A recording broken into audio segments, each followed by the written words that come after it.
the right wing, drives baseline, bounce feed to Anderson from the right side, muscles it up and in. And it's a quick 9-point lead for the Bulldogs at 12-3. Inbounds, Pika drives back in the lane. Nice bounce feed to Bogdanovich, who's from the inbounds, just rolled from the left side on the inbounds pass to underneath the basket. They lead by 27. So Postville, the good news is you've had some better looks in the offensive end. But here's Anderson, nobody back. Scores the layup on the right side. Again, MFL Marmac just getting down the court quicker. They lead by 50. MFL Marmac started the game early with a 12-point lead. It bloomed to 33 at the half, and they roll big. 71-16. That's the final score. Driscoll, left sideline, reverses it right side to Keel. He's open, right wing for three. Got it! The pride of Ion hits the three from the wing. 8-2, Bulldogs the early lead. Here's a fast break. Driscoll leads the break, takes it by Downing, wraparound pass to McElwain, who jump stops, sets, banks it up from the left side. It is now a 13-0 run, and they lead by 21. Powell left side to Driscoll. He's deep open in the corner. Left side for three, and Powell says, let's start the clock. There's a three-pointer from the deep left corner. They lead 68-33. For MFL Marmac, running away with the Upper Iowa Conference. Had a 21-point lead to start, led by 23 at the half, continue to pull away in the second half. 91-43. Bulldogs win this ball game over Postville. That's your final score. The best high school basketball is on KCTN FM 100. It's Upper Iowa Conference basketball again tonight on KCTN with North Fayette Valley at Postville. First off, we have the girls' game. The Tiger Hawk girls are coming off an impressive win against Keyhigh. They go after their third conference win in a row. For Postville, a disappointing performance against MFL Marmac on Tuesday. This team had taken steps forward the previous two games. They look for a four-quarter effort tonight. It's game 1 of 2 with North Fayette Valley and Postville. Tonight's Chalk Talk for the girls game coming up next on KCTN. We know that potential is greatly enhanced through hard work and dedication. At Viafield Cooperatives, we promise to provide innovative products and dependable service to help you meet and exceed your potential. From agronomy to energy, grain to feed, Viafield is excited to provide growing opportunities for both producers and consumers at 18 locations throughout northern Iowa and southern Minnesota. Want to learn more about Viafield? Go to viafield.com. Viafield is a proud supporter of our local student athletes. Sode's Green Acre Gift Shop and Liquor Store is filled with great gift ideas with a wide selection of Iowa-themed and produced unique and one-of-a-kind gifts, handcrafted items, and a great selection of top-shelf spirits, wine, and craft beers. Sode's Green Acre Gift Shop and Liquor Store joins Perk Central at 7 Goethe Street in beautiful downtown Guttenberg.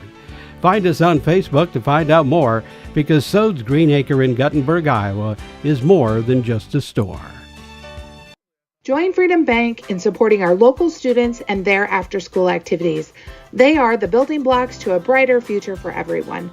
Whether cheering them on from the stands or participating in community programs, you'll always find Freedom Bank rooting for the home team in Elkader, Monona, Postville, Waukon, Decorah, and the surrounding communities. We empower success. Member FDIC. Stronger, farther, faster. It all starts with good nutrition. Clayton County Farm Bureau is proud of our livestock farmers who provide high-quality protein needed to fuel our young athletes. The ultimate pre- and post-game fuel-up can be found in meat and dairy foods grown right here. Meat and dairy are natural sources of essential vitamins that support health, energy, and performance. We know our student athletes are the real deal, and Iowa's livestock farmers are committed to helping them reach their goals. To learn more, visit realfarmersrealfoodrealmeat.com. This is Chris Holbert, General Manager of Hall Roberts Son Incorporated in Postville. We would like to wish the area student athletes both a safe and successful sports season. We have been a community-based company since 1864, servicing and supporting the area ag industry with products necessary for daily success. We look forward to continuing to serve and support both the ag industry and high school athletes in our surrounding communities. Thank you and good luck from the families at Hall Roberts Son. When I started out in the car business, my dad gave me some good advice. Hi, it's Forrest Brown with the Browns family of dealerships. What my dad told me is when you sell someone their first car, you need a good sales department. But if you expect to sell them their second, third, and fourth car, you better have a great service department. Visit any one of the Browns family of dealerships in Guttenberg, Elkader, West Branch, or Victory Ford in Dyersville and find out why Browns is your hometown dealer, no matter where your hometown may be. Tiger Hawk Pirate Basketball is brought to you in part by Postville Veterinary Clinic, Bank First in West Union, helping you save time and money. Member FDIC, West Union Motor Sales and Service, Ethan Kane Construction. If it don't drain, call Ethan Kane. T&K Cahoon, your Napa dealer in Monona. St. Olaf Ag Sales and Service, Grow Logs and Lumber in Elkader. Timber is a crop, harvest wisely. Meyer Collision and Service Center in Guttenberg, and by Bruins and James Insurance, your Grinnell Mutual agent in Monona. We begin the Chalk Talk for our girls game. We're joined by North Fayette Valley girls basketball coach Jim Calkins. Coach, your team now 7-5, 7-3 in the conference. Another good conference win. Defeated Keyhigh 72-32 on Tuesday night. Tell me about that game. Yeah, I thought it was sluggish at the start. I thought Key did a nice job of pressuring us. Then they sagged back into the zone, and we really weren't taking care of the ball, and we're having trouble putting it in. Finally, in that second quarter, we got a good spurt. We're able to get our pressure going, then turn some steals into easy layups and extend it by halftime. All right, so certainly took control, continue to pull away in the second half. Let's go through starting lineup for your team tonight. Well, I know Brooklyn Hoy has started all year, but she had sprained her ankle over the weekend, so she missed that key game. We ended up going with Justine Cowley, McKenna Grove, Cassidy Meyer, our three seniors, Kaylin Ellsburn, sophomore, and then junior Loletta Ryan Kelly. All right, some of the kids off the bench for you then. Bench did a real nice job the other night, too. Sarah Dean, Maddie Nye, Grace Feldman, Jayla Cowley. All right, so certainly good minutes. I know you've been getting out of your bench. Turning our attention now to Postville. I know you defeated them earlier. What do you know about the Pirates? Well, I know Coach Deering was pleased. Came off a hard-fought victory. I think you told me that was was it last Friday? Yes, that's correct. Beat West Central, so I know, they had lost a couple tough ones throughout the year, and just to kind of get over the hump, I'm sure that's going to give them some encouragement and also, a little pep in the step so that they can, carry out the rest of the year here the last few weeks. All right. So go ahead. Wow. So what do you see as kind of keys in the ball game for your team tonight then? I would definitely say taking care of it. I mean, if we can speed them up and to get into our type of game, that's going to play right into our hands. But to do that, we've got to rebound and we got to take care of it. If we can do that and get some buckets, we can get the pressure going again and then just try to, get them to make silly mistakes. Sure. And I take it you love the improvement this team is making throughout this season. You're kind. I'm impressed that they're starting to get in basketball shape. Rebounding besides probably that Clayton Ridge game, 10, 11 games, we have been really dominant on the boards. And I really appreciate them, continuing to be unselfish. Maybe a teammate hasn't had a shot fall in a while, but they're still finding that teammate or another teammate. And, they're taking good shots. Yeah. So we do appreciate the effort that they've been given in practice. They've been respectful. We just like to see that correlate, into some of that tougher competition. All right, Coach. Good luck to you in tonight's ball game. We look forward to talking to you later on tonight. We appreciate it. Tiger Hawk basketball coach Jim Calkins on his North Fayette Valley program. Chalk Talk continues after this.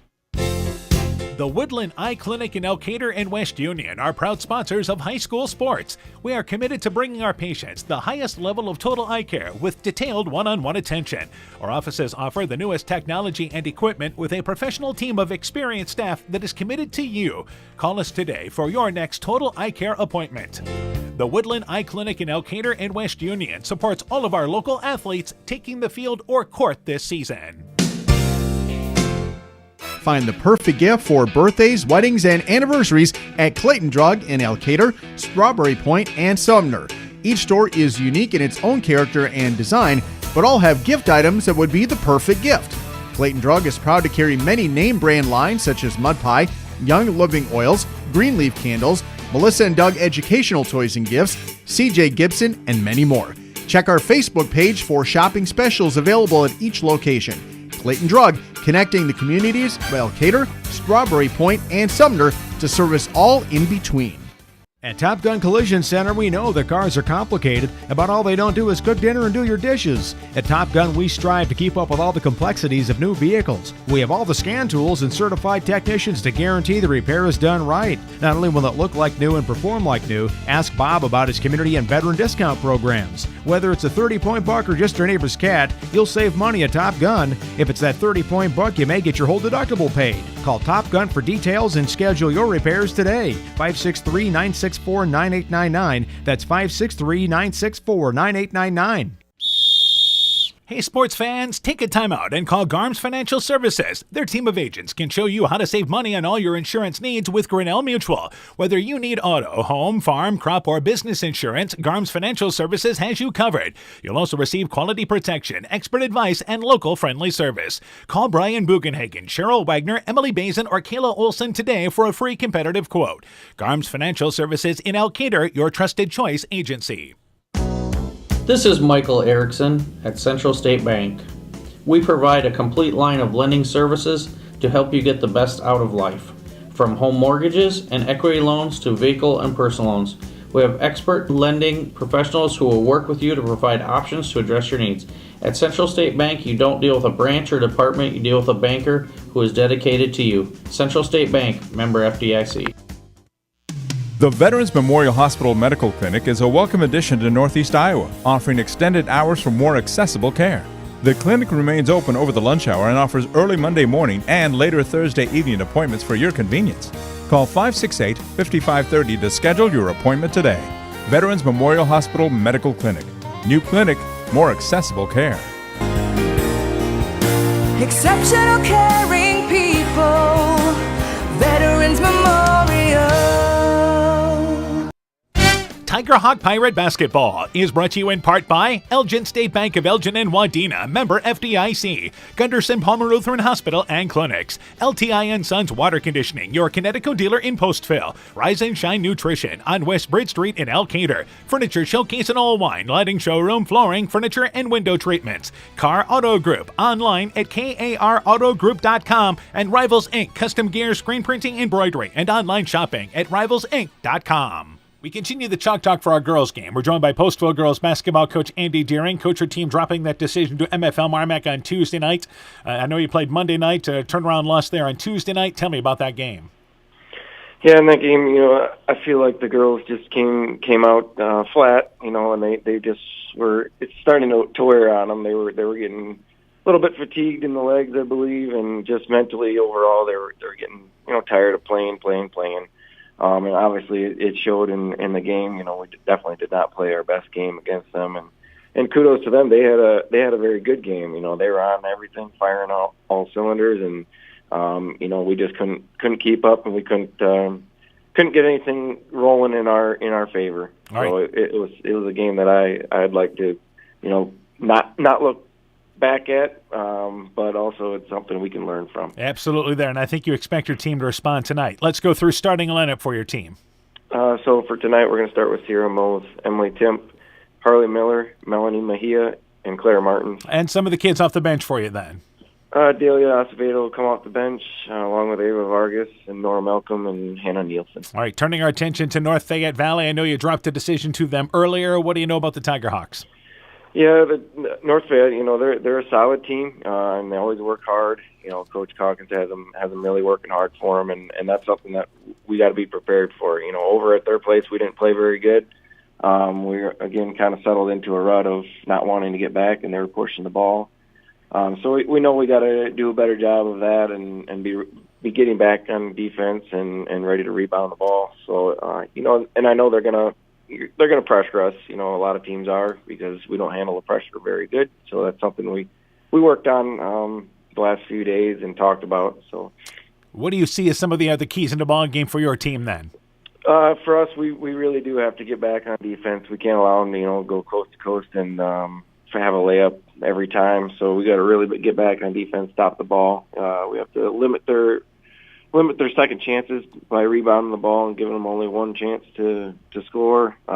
Biggest thing is tonight we want to go in and play our game, focus on what we need to do, and be ready for the pressure, like I said, and make sure we're finishing inside when we get the opportunity to score. We just want to get back on track of heading in the positive direction again, and like we had been doing. So we just want to keep our focus on going forward. Yep, absolutely. Good way to look at it. All right, Coach, good luck to you in the ball game. We look forward to talking to you later on tonight. Yep, thanks, Dan. Postville girls basketball coach Andy Deering and his Pirate team. The Chalk Talk continues after this. Bodensteiner Implement is your local John Deere dealer with 10 locations in eastern Iowa to serve you. Check out their website, www.bodimp.com, for great deals on new and pre-owned equipment. From turf equipment to agricultural and compact construction equipment, they have solutions for every job. Nothing runs like a Deere, so come run with us at Bodensteiner Implement Company.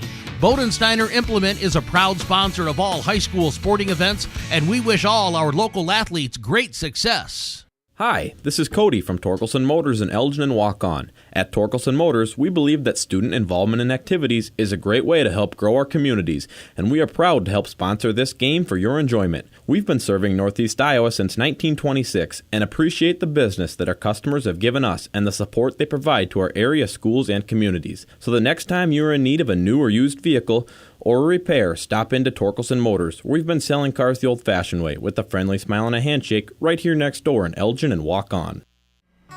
Stop into Nightingale Drug in Guttenberg to find that perfect gift for that special occasion. We have Silver Stars jewelry line, Gans and Carson home decor, Simply Noel purses and bags, Melissa and Doug toys, and baby items. Need that last-minute greeting card? Stop in and see our large selection. We have something for every occasion. Nightingale Drug and Gift Shop, your small-town, family-friendly business, located along Highway 52 in Guttenberg. Health Mart, caring for you and about you. Brrr, the cold weather is here, and with it comes wind, snow, and ice that can damage overhead power lines. Remember to stay away from all downed lines. They may still be energized. Call to report broken poles, downed wires, or any other damage. By working together, we can keep everyone safe. That's the power of human connections. Almaquee Clayton Electric Cooperative, your Touchstone Energy Cooperative. When making up a to-do list, don't forget to include servicing your car at Edie's AC Delco Service Center in Garnavillo. Your car should have the best care, and Edie's will make sure of it. Stop in or call 964-2186 to make an appointment. Tires worn out? Well, Edie's can replace them. Need a tow? Call Edie's at 964-2186. Kay, Lynn, and Todd invite you to stop by and fill your car's tank with fuel at Edie's AC Delco Service Center in Garnavillo. Edie's open 7 a.m. Mondays through Saturdays. Alpine Communications believes connected communities become thriving communities. We are the local telephone company that became a 21st century communications provider. Alpine provides internet, television, cellular security, and telephone too. We promise personal, timely, reliable service from people who live here. When you choose us, we all thrive. Connect with Alpine Communications today. Click alpinecom.net or call 563-245-4000. Tiger Hawk Pirate Basketball is brought to you in part by Bacon Concrete in Postville, Dean Family Chiropractic in Claremont, TJ's Pizza in Monona and Claremont, Myers Auto Service in Monona, Clayton County Recycling, and by Farmers Savings Bank of Colesburg, Elkport, Garber, Strawberry Point, and Arlington, member FDIC. Good evening once again, everybody. How you doing? Dan Behrens along with former Postville coach Mike Sass. Welcome to Postville, Upper Iowa Conference basketball tonight on KCTN with North Fayette Valley and Postville. And again, Coach Sass, you're familiar with these matchups of a couple of neighboring schools. Yeah, I've been involved in a few of them. Not quite the rivalry it was maybe when it was just Valley, but still a rivalry, still neighboring school districts like you mentioned. should be a lot of fun. We start out tonight with the girls' game first off, and the North Fayette Valley girls come in 7-5. They are 7-3 in the conference. Postville 1-13, 1-9 in the conference. North Fayette Valley was dominant in the early game that they played this year.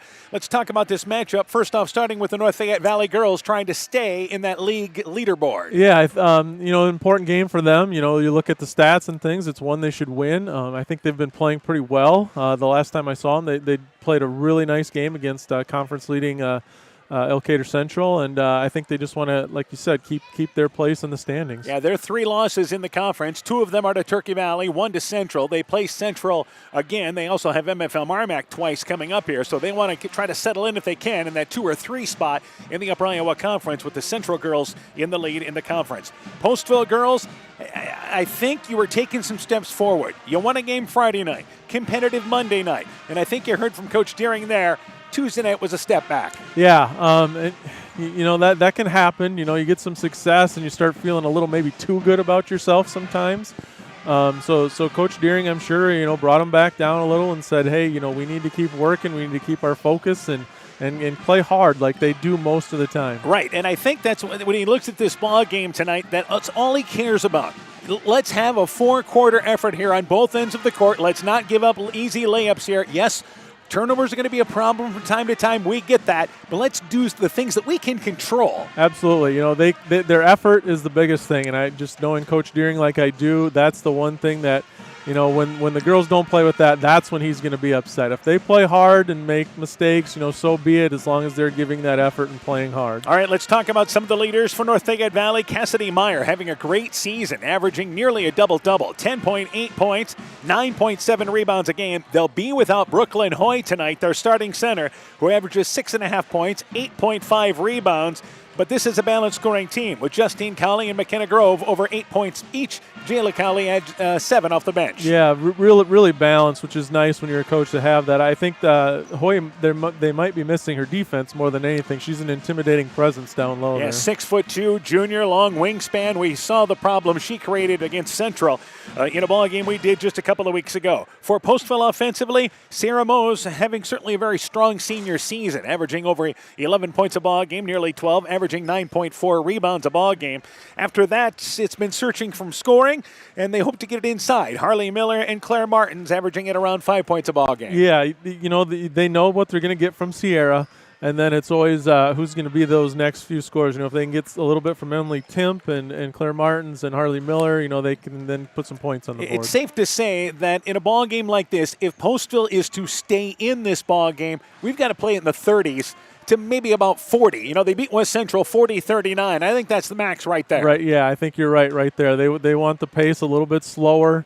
They do not want to run, I don't think, with North Fayette Valley. The other thing is North Fayette Valley, they want to create havoc. They want to create turnovers. They want to get up and down the court. 73 against Keyhigh the other night. They scored 87 against Keyhigh by forcing turnovers. So, yes, they want to let their speed and athleticism cause problems. Yep, just the opposite. So it's going to be a battle of styles here and see which one prevails. All right, so North Fayette Valley again going for their 8th win of the season. They were supposed to play last night, but those games against Allwine postponed because of the weather. They're actually coming off that victory against Keyhigh on Tuesday night, which they won 72-32. Postville coming off that loss to MFL Marmac, 71-16 in that ball game on, once again, Tuesday night, in which they put up 9 points in the opening quarter and only 7 the rest of the way. Yeah, that's tough. They're going to definitely need to find some more scoring tonight than they had on Tuesday. Busy night of basketball tonight. Central, our local team, has the night off. By the way, Postville and Central are going to get to know each other quite well. What they play tomorrow, then Monday, or Tuesday, I should say. Yeah, tomorrow and Tuesday, I believe. So it's just kind of with the rescheduling how it worked out. And so again tonight, Clayton Ridge is at Keyhigh girls and boys basketball. Turkey Valley at MFL Marmac. That's a big matchup again as teams try to stay chasing Central in the girls' side. Also, Maquoketa Valley is at Starmont tonight, and Edco is hosting Central City, and we have our first score of the night. Edco leads that ball game, and that was 27-8, and that ball game was at the half. Edco leading that ball game. Meanwhile, we have another, actually this just went to the half. It's 42-22. That was the quarter score. Edco leads Central City 42-22 at the half. And at halftime, the Maquoketa Valley girls lead Starmont, this just in, 60-2 at the half. So those are the scores that we'll be following tonight. Starmont girls, again, just trying to put it together. They've had better numbers as of late, but they know that's a challenge facing Maquoketa Valley. I believe we're ready to go courtside with our youngins who are going to do the starting lineups for our game tonight here with Postville and North Fayette Valley. Let's take it courtside now in tonight's starting lineups for game number 1. Yes, I believe they're ready to go. It's on. Is this one on? It is on. You betcha. Go ahead. Green light. She's good to go. Hi. They say hi to students walking Welcome by to them. our Here we varsity go. girls basketball matchup between the North Fayette Valley and Tiger Hawks and your Postville Pirates.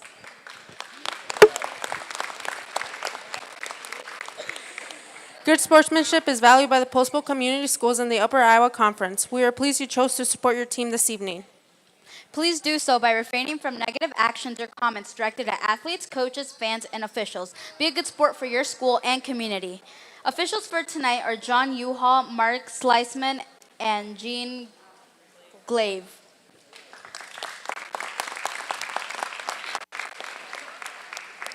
Head coach of the North Fayette Valley Tiger Hawks is Jim Collins, and he is assisted by Jared Tilleras and Jay Dotton.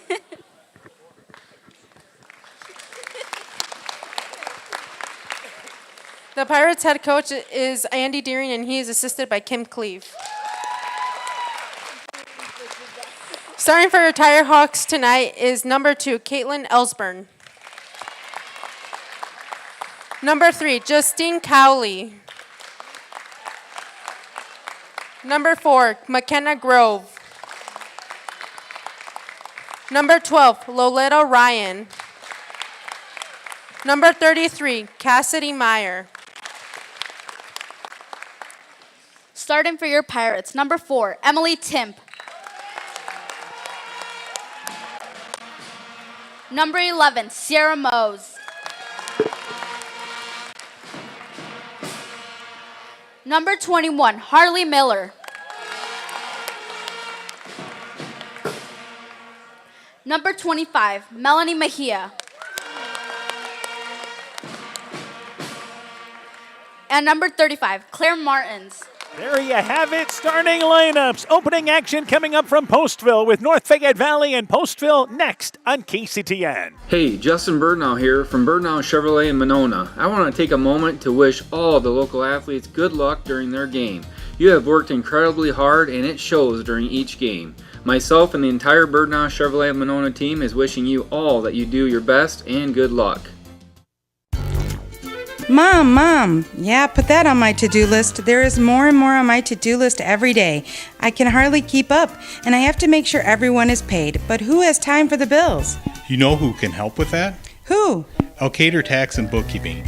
They not only do taxes, but specialize in bookkeeping services as well. Has your to-do list gotten too long? Want help? Give Elkader Tax and Bookkeeping a call at 563-245-2154. Epic Wear. Get personalized clothing for your school, your team, family, friends, business, or any event.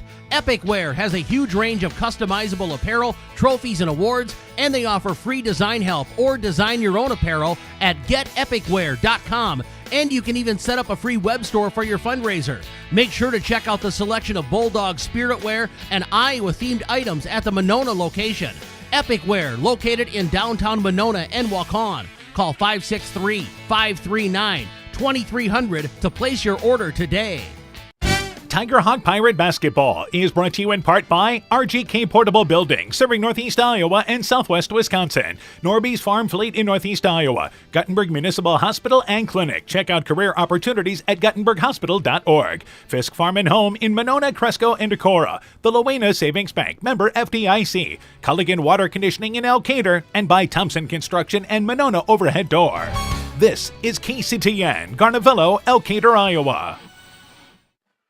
Ready to go with game number 1 of 2 tonight on KCTN. Tigerhawks wearing their away Carolina blue uniforms. Tigerhawks in black there, along with the black stripe down the side. Pirates wearing their home whites with the Pirates there in red and the black trim. It will be Martins to jump it up for Postville, and it will be Cowley to jump it up for North Fayette Valley. So enjoy game 1 of 2 tonight here in the Upper Iowa Conference. Tip by Martins into the backcourt to Mose, and the Pirates win the tip, and this game is underway. Offensively, Mose has it to right side, and again, North Fayette Valley will come out girl to girl. They hand it off to Mejia, and the ball is actually knocked away, and the loose ball picked up by the Tigerhawks. Here's a fast break. Ahead of the pack, Ryan loses it, but Grove picks it up right side, drives in, and scores the right-handed layup. The Tigerhawks, a turnover, leads to transition and points. Yeah, exactly what North Fayette Valley's looking for. Mose double-teamed in the backcourt, but pushes it ahead to Timp in the offensive end. Tries to go in the lane and does to Miller, who gets it by her defender in Meyer. And Miller banks it up and in, and a nice answer by Postville. Yeah, nice little entry pass and an easy 2 for Miller down there. Offensively, Postville falls into his zone as Ellsburn goes left side to Meyer. Meyer to Grove. Grove swings it right side to Ryan. Baseline 15-footer, up and in from the right baseline. Ball movement around the perimeter by the Tigerhawks, and they're up 4-2. Yeah, great ball movement, just all the way around the horn there for a wide open jumper. Mose, backcourt to Timp, beats the pressure, pushes it ahead, and Miller wide open. Nobody back for North Fayette Valley. They beat the pressure. She scores the layup, and we're knotted at 4. Yeah, Coach Deering's gotta love this so far. Two easy layups. They look well prepared against the press here early. In the lane, trying to go to Cowley, and there's a reach-in foul from behind, and the reach-in foul committed by Martins over the top as they tried to work it off the right block. So for Postville, I think even though we've only played a $1.15, this is great. Yeah, this is the start they were looking for. 2 easy buckets against the press. Meyer back in the lane to Cowley, puts it on the floor, splits the defenders, and as she drives in, fouled in the middle of the lane going up for the shot. Able to split the defense, but they say the foul, I believe, is on the floor on the drive in. So North Fayette Valley will take it off the right side of the basket once again. So off the right side, it's a second foul, by the way, on Martins. Inbounds, they go down low. Grove, double team, swings to the right side and then hits the ball as she goes up underneath the backboard, and it ricochets out of bounds as she was forced underneath. But a ball goes back there to the Pirates after the missed shot. Yeah, just way too deep there. Here's a turnover by Postville. Mose in the backcourt tried to lead Mejia into the offensive end there, but Mejia started to go back towards Mose to help out. Ball sailed overhead and out of bounds. They didn't quite look like they had their press break set up there. And Ellsburn on top. 1-2-2 zone for Postville. Mose plays the top of that. Baseline to Cowley. Nice bounce feed to Meyer, but misses the shot right side. Rebound on the floor. Cowley loses it, and it's picked up there by Mose on the far sideline in front of the Postville bench. Postville saves possession. In the backcourt, it is Mose. Double team, gets it to center court with Timp. Timp straddling the center court line and over and back. Yeah, she never really got in, it looked like it from here anyway, into the offensive end, but apparently she did, and then slips into the backcourt trying to regain possession. Just a tough place to catch the ball. You don't want to straddle that half-court line because it's easy to step over and then step right back. Grove to Ryan, top of the key, right side. That is Grove on the wing. Pulls up, 12-footer off the back of the rim, no good. Miller, nice box out, but Meyer tips the rebound back out on top, and the Tigerhawks maintain possession. Left side, Ryan, baseline 17-footer, aired it out long. Cowley saves the rebound to Grove. Her little push shot, right side, just off the lane, 12 feet away, hit that jump shot, and they lead 6-4, and here's a steal by Ellsburn, who misses the driving right-handed layup after the steal. Postville gets it back. Backcourt area, it is Mose. 6-4, Tigerhawks the early lead. Mose double team, but able to get it into the offensive end. Mejia back over left side to Mose, so Postville will try to get down low in their offense. They throw it over top to Martins, and the ball goes off of Martins' hands. She had the fronting defender there in Meyer, but just off the hands as she tried to roll to the basket. Yeah, she did a nice job sealing there.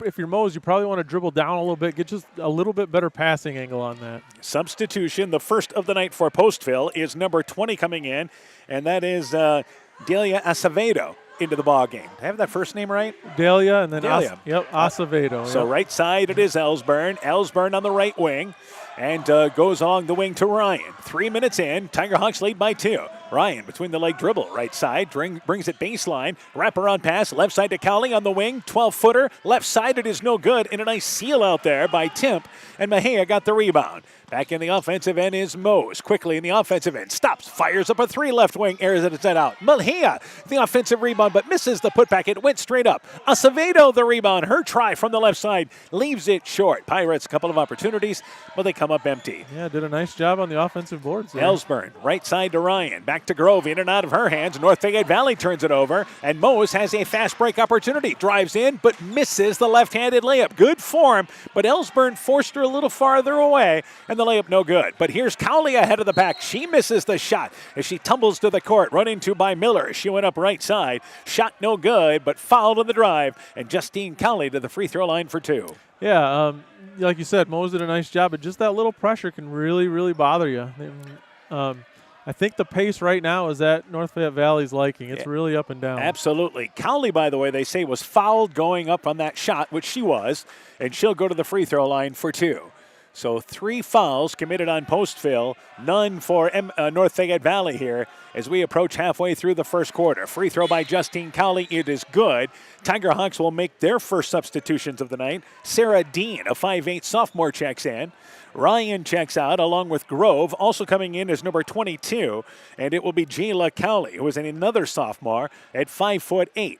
So Justine Cowley made the first free throw, and the second free throw being eyed there by Justine. Second free throw, it is good. North Fayette Valley, right along with Central, gets to the line far more than their opponents. Both free throws made. They lead 7-4. They're going to wave off the second free throw. I think they called a line violation on the shooter on that second free throw. It was on Cowley, apparently, so only one of two as that free throw is missed. Right side, Acevedo, taken off the board, actually. Acevedo beats the pressure, tries to go right side. It's knocked away by Ellsburn, but she runs out of room. It almost runs into Coach Tilleris on the far sideline. Good hustle there, and the ball goes back to Postville. Yeah, North Fayette Valley, you break that initial line, but they're still pressuring on that second pass. On top, Acevedo to Mejia. Mejia back out on top to Acevedo. This is the smaller lineup for Postville now. A lot of guards on the court. And it is Mose at center court circle. Shot clock is at 10. Mose has to redirect traffic, trying to get him to spread out. Brings it right side to Mejia. The ball knocked away. 5 seconds to go. Right side intercepted by Meyer. Meyer the steal, but then the ball is knocked away. They're going to give it back to Postville, but the shot clock just stands at 1. There must, they're saying no change of possession there. So no turnover yet. There was never any control of it. Mose will take it inbounds, gets it into the corner to Miller, and Miller launches a 3 from the corner, who nails it and got it. They countered it. Miller hits a 3 from the corner, and the game is now tied. That's a bonus. You don't expect Miller to hit too many threes. So. And I thought that she waited too long to take the shot. It was right. Yeah, it was very questionable. Could have seen that go either way. Harley Miller, 0 of 3 from the three-point line starting tonight. Left side, back in the offensive end, North Fayette Valley, but a foul as Meyer got the ball inside the left block. She caught it right in front of us, courtside there, but actually paused for a second to get set. Yeah, you wondered if she was going to get it off or if she was aware of the shot clock, but then she did let it go, and like you said, it was borderline, but they're going to count it, and great job by Harley Miller. Those folks that are watching on KCTN.com or on the YouTube channel had the front seat view of that. Free throw by Meyer, and I believe that free throw was no good. She missed it there to the right. Second free throw being eyed. Ellsburn checks out for North Fayette Valley. Grove comes into the ball game. And Meyer, second free throw, trying to give them back the lead. That's off the back of the rim. It is no good. Timp boxes out there, gets the rebound, and I believe they're going to call a foul. And this will be on North Fayette Valley. Timp had rebounding position. Meyer, the reach-in foul. Yep. Postville doing a much better job on the glass compared to Tuesday night. Yeah, they're doing a really nice job. They've had some offensive boards, doing a nice job boxing out on the defensive end. I think Coach Deering has to be ecstatic with what he's seen right now. Inbounds to Mose, 1-2-1-1 pressure, and backcourt area is Timp, and she traveled with the basketball. And again, that's an unforced turnover because the pressure wasn't that tough right there. Yeah, I think she was expecting to go someplace with it, and when that wasn't open, she just shuffled her feet. So they'll take it on the far sideline, and it will be Jayla Cowley inbounds on top to Grove. Grove right side to Cowley on the wing. Baseline, 17-foot jump shot, aired it long, but Justine Cowley, the older sister, gets the rebound, read it well, flips it up with the left hand from the left side. Tiger Hawks go back up 9-7. Mose, timeline to Timp. Timp wide open. Mejia ahead of the pack. Shot blocked by Grove. Rebound by Mejia. Back to Timp. Shot middle of the lane from 6 feet away. Up and in facing the basket. And the Pirates getting by pressure and attacking. Yeah, they're making North Fayette Valley pay for some of this pressure, and that's what you've got to do to get that pressure off of you. Jayla Cowley tried to empty the pass into the lane to Dean at the right block, but actually was overshot, and the ball goes out of bounds on the left side, and it's going to actually on the baseline going to go to North Fayette Valley. Substitution, Dean checks out, and into the game for North Fayette Valley now is number 5 in Maddie Nye. Inbounds to Nye. Nye back left side. We have the clock. As the play started, they accidentally hit the horn at the scorer's table, so they stopped play for a moment, and we'll have to redo it again on the inbounds play. Yeah, you try and teach your players to play through that, but it's tough sometimes. Justine Cowley inbounds, goes to Grove. Grove spins, middle of the lane, flips it up, banks it in from 6 feet away. Grove with a nice post-up move. Tiger Hawks go back up 11-9 now. Backcourt area, Mejia, right side to Acevedo in the offensive end. Pulls up from the elbow, 15-footer, banked it well long, gets her own rebound, put back, banks it again. Facing the basket, missed it 8 feet away. Timp unable to get the rebound. It's picked up by Meyer. Meyer fast break, able to get to the basket, lays it up, right-handed layup. And this is the biggest spurt for North Fayette Valley, a quick 4-point lead. Inside 2 minutes left here in our first quarter, and I believe Postville has turned it over again. Yeah, and this is the danger. You know, Postville's playing all right, but again, the game is a little bit too quick for them right now. They want to slow this down a little bit. Nye checks out along with the Cowley sisters and Justine and Jayla. Back into the ballgame for them is Ryan. Also coming in is Grace Feldman, her first appearance for North Fayette Valley. Feldman is a junior. Inbounds to Ryan. Ellsburn back into the game, as we mentioned. Ellsburn has it right side, drives in, pulls up on the wing. 15-footer, no good, but fouled as Mejia there got her on the arm as Ellsburn drove in off the right side. So she'll go to the free throw line for 2, and we see this already, NFE getting to the line. Yeah, and that could be a problem for Postville as well. You know, that game they won against West Central, foul trouble was not a problem, and it seems to be already. Free throw, it is good by Ellsburn, so that is now a 5-0 run for North Fayette Valley at 14-9. So keep an eye on this right now as North Fayette Valley starts to flex their muscle a bit. Second free throw by Ellsburn. It is short, rolls to the front of the rim. Rebound by Meyer. Her put back, banks it up and in from 6 feet away. Ends up being a 3-point possession, and they lead by 7. Mose in the backcourt. Important to kind of settle down here ahead to Mejia in the offensive end. Back over to Mose. She's going to fire up a 3. Left wing open. That shot short. Rebound bounces out of there, and it's picked up by Orion. And again, now you've got North Fayette Valley. Long shot leading to a long rebound, but a good job by Postville getting back. Yeah, that's they need to do that. They need to be good in transition. Ellsburn, left wing area, tries to go in the lane to Meyer, but instead it ends up in Grove's hand. And as Grove drove right side, there's 3 Tiger Hawks in the lane, and it's a 3-second violation, and I think you might be able to pick or choose. Yeah, there's a bunch of them in there. So a turnover by North Fayette Valley. Mose tried to step through a double team. It's picked up by Ryan, who floats a little one-hander from 6 feet away and scores the basket. It is a 9-0 run with a minute to go here in our first quarter. And here is Postville throwing it away. Miller, they beat the pressure. They had done a good job of being composed, but the pace quickened up, and they throw it away. And just like we talked about, it's just going a little too fast, and I was going to say Coach Deering might want a timeout, and he takes one. 9-0 run by the Tiger Hawks. They lead by 9. Let's take this break. TNT Power Sports sells and services all makes and models of UTVs and ATVs. Not ready for a new ATV or UTV? TNT Power Sports has a nice selection of clean used units available. Contact Brian, Master Certified Technician, or Tracy for your next UTV or ATV purchase, or to schedule service work to keep your UTV or ATV in top-notch condition for work or play. Call 563-245-1100 or stop in and visit with Brian or Tracy at TNT Power Sports, north of Elkader on Highway 13 today.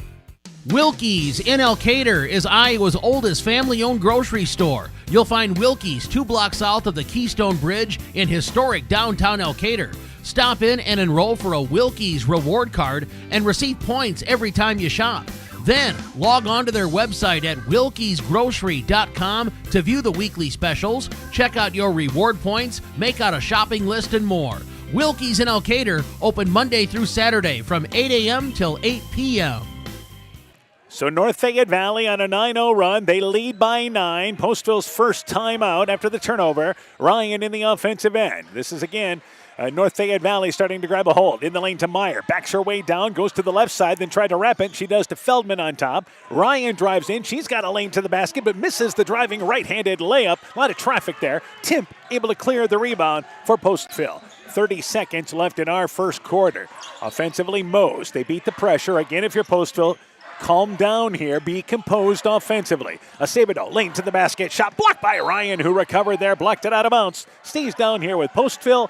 22 seconds left in the quarter. Shot clock's at 19. Like you said, nice job breaking the pressure, then bring it back out, compose yourself, and run something. Mose takes it off the left side of the basket and has to go on top to Acevedo. Right back into the corner to Mose, but that shot not there, and she wisely brings it on top. Miller at the free throw line, just behind the free throw line, banks the 17-footer long. Rebound tracked down by Ryan, but she was trying to hand it to Ellsburn and shuffled the feet, trying to hand it off to her. 13 seconds to go. Postville gets it back on the turnover. Yeah, should be able to take the last shot here if they want to. They can take it off the left side of the baseline. And halfway to the corner. Back out on top to Acevedo. Acevedo in the lane to Miller, but intercepted by Grove. A turnover by Postville. Grove goes back to Ellsburn. Ellsburn drives in left side. Goes baseline to Grove. 4 seconds to go. Grove drives in. Floats up the one-handed shot. No good. Meyer the rebound. Offensive putback at the buzzer. It is up. It is in. Count the basket. And the opening quarter ends with the Tiger Hawks on an 11-0 run. They lead 20-9 at the end of one. Let's take this timeout. You work hard to make sure your family has everything they need. Life insurance from American Family Life Insurance Company can help financially protect your loved ones by replacing a portion of your income if you were to pass away. That means your family will have the help they need to maintain their quality of life and pursue their dreams. Get the peace of mind you deserve by protecting what matters most. Contact Julie Depke, agent at 563-245-2366 today. American Family Life Insurance Company, 6000 American Parkway, Madison, Wisconsin. Tiger Hawk Pirate Basketball is brought to you in part by Postville Veterinary Clinic. Bank First in West Union, helping you save time and money. Member FDIC. West Union Motor Sales and Service. Ethan Kane Construction. If it don't drain, call Ethan Kane. T&K Cahoon, your Napa dealer in Monona. St. Olaf Ag Sales and Service. Grow Logs and Lumber in Elkader. Timber is a crop. Harvest wisely. Meyer Collision and Service Center in Guttenberg. And by Bruins and James Insurance, your Grinnell Mutual agent in Monona. So we've played one quarter, 20-9. North Fayette Valley has quickened up the pace. Postville, it wants to slow things down, but it is a good start for North Fayette Valley, even though we were tied at 9 just a couple moments ago. Yeah, you know, Postville was hanging with them, but you just had this feeling that the game was just a little too quick for Postville's liking in that first quarter. We have a quarter score to pass along. Keyhigh leads Clayton Ridge 9-7 at the end of one. Meanwhile, Tiger Hawks basketball to start the second quarter. It is Ellsburn, Ryan. Also out there, you have the Cowley sisters, Justine and Jayla. Jayla loses the basketball as she kind of stumbled a bit. Picked up there by Postville. Also out there for them as well as Dean. Back offensively, it is Postville. Mose has it knocked away, but then a reach-in foul by Ellsburn in front of the Tiger Hawk bench. Timp, Miller, Mose, Acevedo, and also out there is Mahea for Postville as we start the second quarter. So a 20-9 lead for North Fayette Valley. Inbounds, they go on top to Acevedo. Looking back toward Miller, catches it, right block, takes a straight-up shot there, aired it short. Timp got the rebound, then falling kind of backwards, missed the shot from the left side from 6 feet away. Cowley got the rebound, and a foul committed by Postville going after the rebound. Yeah, Timp did a great job getting that offensive board, but she's got to gather herself a little bit and then take it up strong and maybe get fouled instead of just kind of fading away and hoping it goes in. That is the 6th team foul on once again, Postville. North Fayette Valley's only committed 2, so the Tiger Hawks are going to be into the bonus the rest of the half. Right side, Cowley drives in, forced a shot, missed it as she line drived it right. Justine Cowley got the offensive rebound. She misses the putback from the left side twice, saves the rebound from along the baseline, but it's saved back to the hands of a Pirate. So Postville that time able to avoid a couple of good looks for North Fayette Valley. Mose in the offensive end, double dribbled with the basketball as she lost the handle on it, kind of pushed it up against the hip, and that is a turnover for Postville. Yep, just like you said, got it trapped on her thigh a little bit, and that's the double dribble call. Back offensively, Ryan, top of the key, left side to Cowley, in the lane to Justine. That's Jayla to Justine, flips it up with the left hand, no good. Dean the offensive rebound, bank shot, no good, but fouled on the putback attempt. And North Fayette Valley now making a mark there on the glass. Missed a couple of opportunities last time. Dean to the free throw line here. We talked about early in the first quarter, the Pirates were doing a great job on the boards, and now that's kind of gone away here at the end of the first. first and beginning of the second quarter. North Fayette Valley is really asserting their dominance on the board. Final girls score tonight as Sarah Dean has 2 free throws. Free throw is good. Maquoketa Valley beat Starmont tonight 93-13. The final score of that ball game. A Mac Valley team that's improving.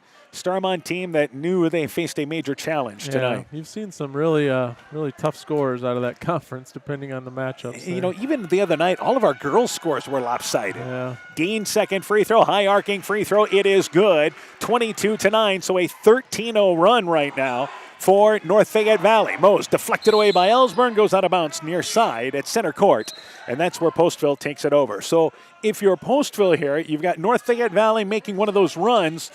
Get back to what you were doing early in this ball game here. Patience. Yeah, they need a bucket here. They need to run a good offensive set and get a bucket. Inbounds to Mahia. Mahia at center court circle. Flips it back to Mose, waiting for them to get her into the offense there, letting Mose set up shop. Mose, right side, try to go to Cowley, or I should say to Timp, but it's deflected away by Jayla Cowley. They kind of run a 1-4 set in their offensive end. Yeah, it looked like a old 1-4 high set that we used to run a little bit. Mahia inbounds to Acevedo. Acevedo brings it right side and reverses it top of the key to Mose. 6.5 in our first half.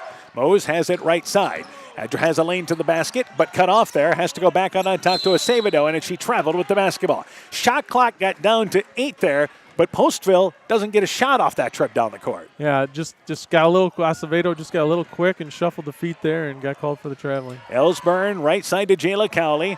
Cowley on the right wing, in the lane to Dean. Dean muscles by Mose, banks it up and in from the right side. Now Dean has given them good minutes off the bench, was in double figures against Key High. They lead by 15 right now. Yeah, she's got some good athletic genes in that family, so offensively, you expect her to do something here. And again, left side, here's Mose off a pick, takes a three, it's blocked, but she's fouled on the three-point attempt by Jayla Cowley on the left wing. So that will put, once again, Mose to the free throw line for 3. And Postville has been hanging on 9 forever. Yeah, she needs to knock these down here. Yep, she'll get 3 opportunities here. 15-point lead for North Fayette Valley. Free throw by Mose. It is no good. Cupped off the back of the rim. She'll get another opportunity. We have another score at the end of 3. Edco leads Central City 62-27. So they will have a moving clock there. As the Edco girls going to win that ball game. Moses free throw good, and that stops a 15-0 North Fayette Valley run. And gets her on the board, which is big for the Pirates as well. Yeah, they got a good start offensively there without Mose being involved in their offense. The third free throw. That one is short, rolls off to the right. It is no good. Dean gets the rebound for the Tiger Hawks off the right side. Back to Ellsburn in the offensive end. 1-2-2 zone with now Timp playing the top. Maddie Nye just checked in during the break. Right side to Jayla Cowley, who drives in reverse, tried to throw up a reverse shot. I don't think she realized where she was. Shot no good. Timp the rebound, drives in, driving a right-handed layup. No good. Disrupted by Nye on the drive in, and Postville misses a fast break attempt. Ellsburn in the lane to Dean. Takes a little shot over Mose. Up and in from just off the right block. So Dean has come off the bench here and hit a couple of shots in the lane area. 5'8" post player. Yeah, she's got all 6 in the second quarter for the Tiger Hawks. Miller tries to answer. Takes the shot from the right block, but just left it short off the right side. And Justine Colley crashes in and gets the rebound. Back offensively. Nobody stops the dribble. She drives in and fouled on the drive in. So nobody stopped the ball. Justine Colley getting into the lane too easy. Yeah, as a coach, that's one thing that just drove me nuts when a player rebounds the ball and drives it the entire length of the court without anyone stopping it. So Cowley to the free throw line for 2. The 8th team foul. The 3rd foul committed there by Timp. So that's a concern for Postville. Not a deep team by any stretch of the imagination. Justine Cowley's free throw on its way there. It is off to the left. Pushed it long. She'll get another opportunity. North Fayette Valley shooting below 50% from the free throw line. Yeah, it seems to be a lost art in high school basketball. They've had games where they've gotten to the free throw line 30-plus times, but early in the season had a game where they were 14 of 32 from the line. And the second free throw being eyed by Cowley. That second free throw good. 1 of 2 there by Cowley, and it's a 17-point lead for North Fayette Valley. So they are starting to pull away in this second quarter. See if Postville can stem the bleeding a little bit. Backcourt area, Mose. And again, just being hounded. Better hurry. She does get it to Timp. Just into the offensive end, and here's a fast break. Right side Mahia to Miller. Bank shot strong. Mose has the rebound and then kind of taken away from her and ends up traveling as she falls down in the middle of the lane. So Postville crashed the boards hard that time, but they come up empty. I think it was her own player maybe that also had the rebound, and then as the same teammates were fighting over it, that caused the travel there. So by the way, Timp checks out with those 3 fouls, so likely done for the half. Martins comes back in. Remember, she had the 2 early fouls for Postville. Grove, left side to Jayla Cowley on the left wing. Baseline to Justine Cowley. In the lane, trying to go to Meyer. That pass is overshot. Meyer just checked back in for North Fayette Valley. The Tiger Hawks turn it over. Mose in the offensive end, runs into Ryan in an offensive foul. Actually, Nye draws the charge. Nye getting back defensively, and I don't know if Nye necessarily had position, but did Mose try to hook her a little bit going around? I think that was the call, yeah. If she just keeps that arm from not hooking her, I think she gets around her and probably scores that. So the foul called on Mose, non-shooting foul, but the 9th on Postville. Nye on the right wing, 4.5 to go in our first half. Meyer steals her defender, wraparound pass back to Cowley, flips it up from the left side with the left hand, no good. Meyer the rebound, misses it from the right side, and here's another rebound by Justine Cowley on the left side, and grabbed by the left arm as she went up for the shot and never got a chance to get it up there. She'll go to the free throw line for 2. Yeah, and the foul's really, really mounting for the Pirates now. And again, North Fayette Valley continues to crash the glass. And here is more free throws. This is 2 for Justine Cowley once again. Cowley's free throw there, it is good. Made 1 of 2 moments ago. As far as on the season, Justine Cowley, just 18 of 39 from the free throw line. Yeah, and her shot doesn't look bad. She's got nice rotation on it. Grove back in for the Tiger Hawks. Jayla Cowley checks out. And the second free throw being eyed.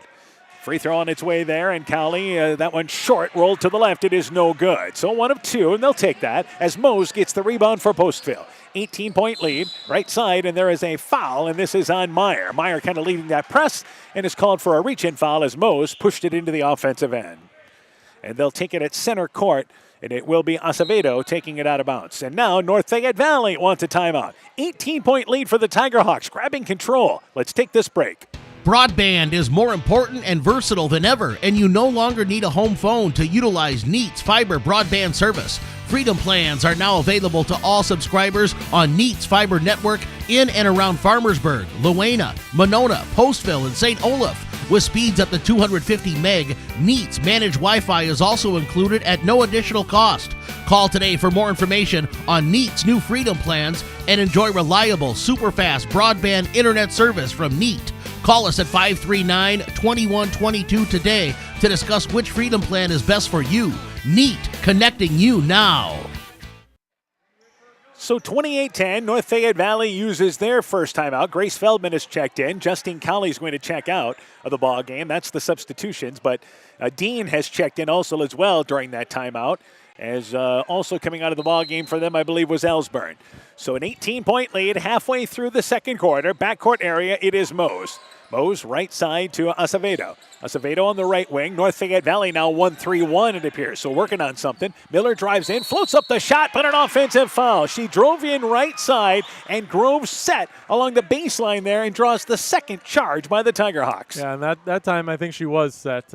Nice drive by Miller, but you got to recognize that and then hit a little pull-up jump shot. And North Fayette Valley forces a stoppage there because of the foul. So that's the 10th team foul, but again, we're not shooting yet.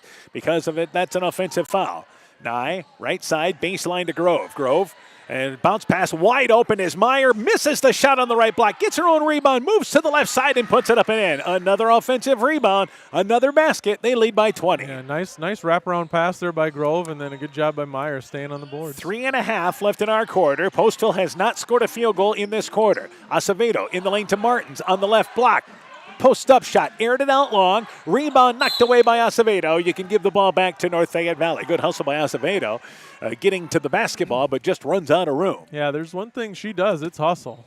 And ball goes back to the Tiger Hawks. Postville again has just settled into just playing straight zone in this ball game tonight. Grove, right side, they go in the lane to Dean. Dean takes a fadeaway shot over Martins, aired it out, played Annie over. Losing the rebound is Miller, who tumbles to the court and is called for traveling. Great hustle, had her hands on the ball. Not sure it was good enough for traveling, but the ball was going to be lost anyway. Yeah, she did a nice job of getting the ball and just kind of lost her balance and couldn't keep that pivot foot.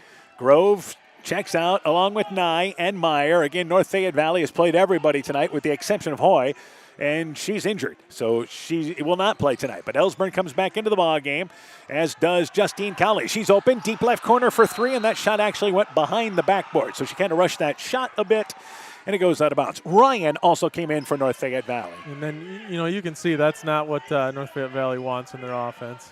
Mose, back right side. Mahia in the offensive end. They get it ahead to Martins. Martins at the left elbow needs a guard to come get it, and that's what she does. She goes back on top to Mahia. Back left side now with Mose.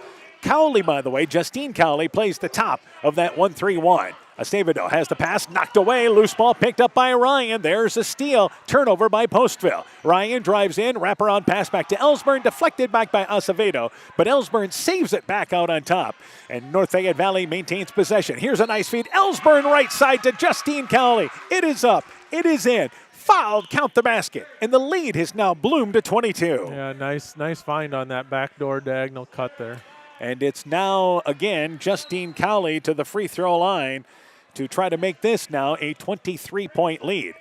I think if you're Postville, you've got to look here at getting something offensively, just a basket. Get off the schneid this second quarter. Yeah, they have no field goals this quarter. They have one free throw. Justine Cowley for free throw is good. Finishes off the three-point play. Cowley's going to the free throw line. Actually, she's just there defensively. I thought maybe she was thinking she had another free throw. Not the case. Mose double-teamed across half court, then throws it, and the loose ball goes into the backcourt. Sliding down, but called for traveling is, I believe, going to be Feldman. Good hustle by Feldman. And she knew she was close to the sideline on the near side, but goes sliding on the courts, and that is a travel violation. Yeah, I think just let that one go. Mose threw it and let it go, and then take the ball out of bounds. It was going to go out of bounds, or it was going to be an over and back violation. Either way, you were going to get it. Mose beats the pressure. They get it to Martins. Martins off the left, blocked. Covered, feeds it back to left side to Mose. Mose goes baseline, 15-foot jump shot, got it. Their first field goal comes at the 2-minute mark of our second quarter, and it's 33-12. Yeah, they needed that badly. Ellsburn has it right wing, down in the lane to Feldman. Shot no good, but fouled by Martins on the drive in. So Feldman's made a couple of nice passes into the lane last couple of trips. She sure has. Yeah, she's seeing the floor well and seeing those cutters, and then Postville's fouling them. And that is now the third foul, though they call it not on Martins, on Mahia. Well, it's got to be on Martins. Mahia's not on the court. Yeah, I think Mahia already has They just changed it to 35 on the scores table. So I think they have 3 starters with 3 fouls right now. Feldman, by the way, misses the free throw to the left, aired it out. She'll get another opportunity. 4 in and 4 out. Again, both teams, they played JV girls tonight, which North Fayette Valley, by the way, won by a score of 59-2.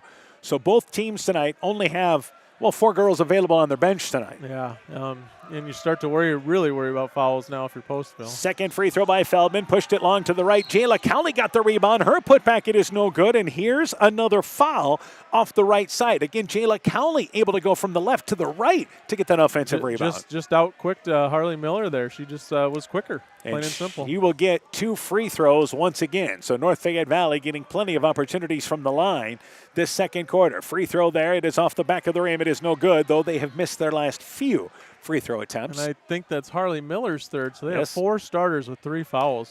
And you're already down by 21 points late in the second quarter. Second free throw by Cowley. That one is good, 1 of 2. And it's now 34-12, North Fayette Valley in the lead. But into the game for Postville is number 23, Nora Malcolm, who just checked into the ballgame. And again, North Fayette Valley continues 1-3-1. Eva Vargas, of course, has been in there since that previous stop. Back out on top to Malcolm. Right side to pass, intercepted by Meyer. Meyer's got a fast break opportunity, scores the layup from the right side. Well read by Meyer. They lead by 24. Yeah, just time that out and jump the passing lane, an easy layup. 90 seconds left in our first half. Mose open, fires up the 3. It's off the top right side there. The shot no good. Actually, the left wing is where she missed it.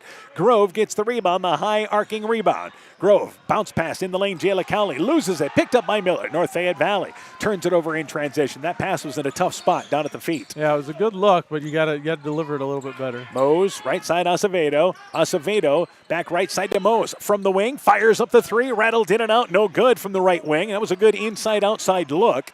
Meyer gets the rebound. A minute to go in our first half. Yeah, that was good offense and a good open look for the Grove, Pirates. back door, back to Meyer. Right block, misses the shot. Cowley loses the rebound. It's picked up by by Meyer. Banks it up and in. Another offensive putback there by Cassidy Meyer. They lead by 26. North Fayette Valley's best offense is just shooting it and go get the offensive board right now. And Postville throws it away as Mose tried to go right side. Acevedo moved closer to her. The ball went behind her. And Postville continues to be out of sorts this second quarter. Yeah, just confusion there. Meyer checks out. Nye comes back into the ball game with 41 seconds to go in our first half.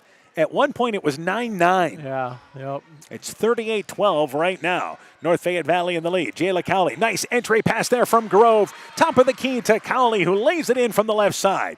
28-point lead now. Yeah, and Acevedo did a nice job, but that was just, she doesn't have the height to compete down there. Back left side, Mose. She reverses it to Acevedo on the right block. Her bank shot banked it well long. Grove gets the rebound. 15 seconds left in the half. Grove tried to lead Feldman in the offensive end, threw it behind her, and North Fayette Valley turns it over with 12.1 seconds to go in our first half. And it will be Acevedo taking it out of bounds at center court near side. Inbounds to Vargas. Let's see if Postville gets the last shot. Mose pulls up from the elbow, 15-footer, line drived it short. Rebound goes off the hands of the Pirates, out of bounds, back to North Fayette Valley. They will have to go the length of the court with 5.8 seconds to go here in our first half. Dean will take it out of bounds, but this is a chance to run a full court play here. Dean, baseball pass, ahead to Cowley. Cowley right side to Grove, overshot her. It was there. Grove, had she been able to hang on to it, would have scored a layup easily. Yeah, that's a nice thing to save if you need that later for a close game. And inbounds to Malcolm. Now Postville with 3 seconds to go. They go to Mose, and Mose will not get off a shot there. It was actually partially blocked. Would not have counted anyway, and the first half comes to an end. North Fayette Valley scored 20 in the opening quarter, 20 in the second quarter. Well on their way. They lead 40-12 at the half. First half stats when we continue after this. Let it grow, let it grow, let it grow. People's State Bank is offering for a limited time a 6-month certificate of deposit at 3.25% APY and a 5-year certificate of deposit at 2.25% APY. Stop into one of our 20 convenient locations and speak with a local and experienced customer service representative to lock in this great CD rate at People's State Bank. Annual percentage yield is accurate as of 11/17/2022. $1,000 minimum deposit required to open account. APY calculation assumes interest and compounded semi-annually on deposit terms of 1 year or longer. Early withdrawal penalties may apply. Rates subject to change without notice. People's State Bank. Member FDIC.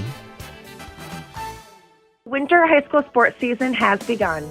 Dr. Mark Foey, Dr. Jessica Wilkie, Dr. Courtney Wicken, and the staff of Family Dentistry Associates in Monona encourage you to support your local high school basketball and wrestling teams. Family Dentistry Associates of Monona, 539-4651, where health-changing smiles are created.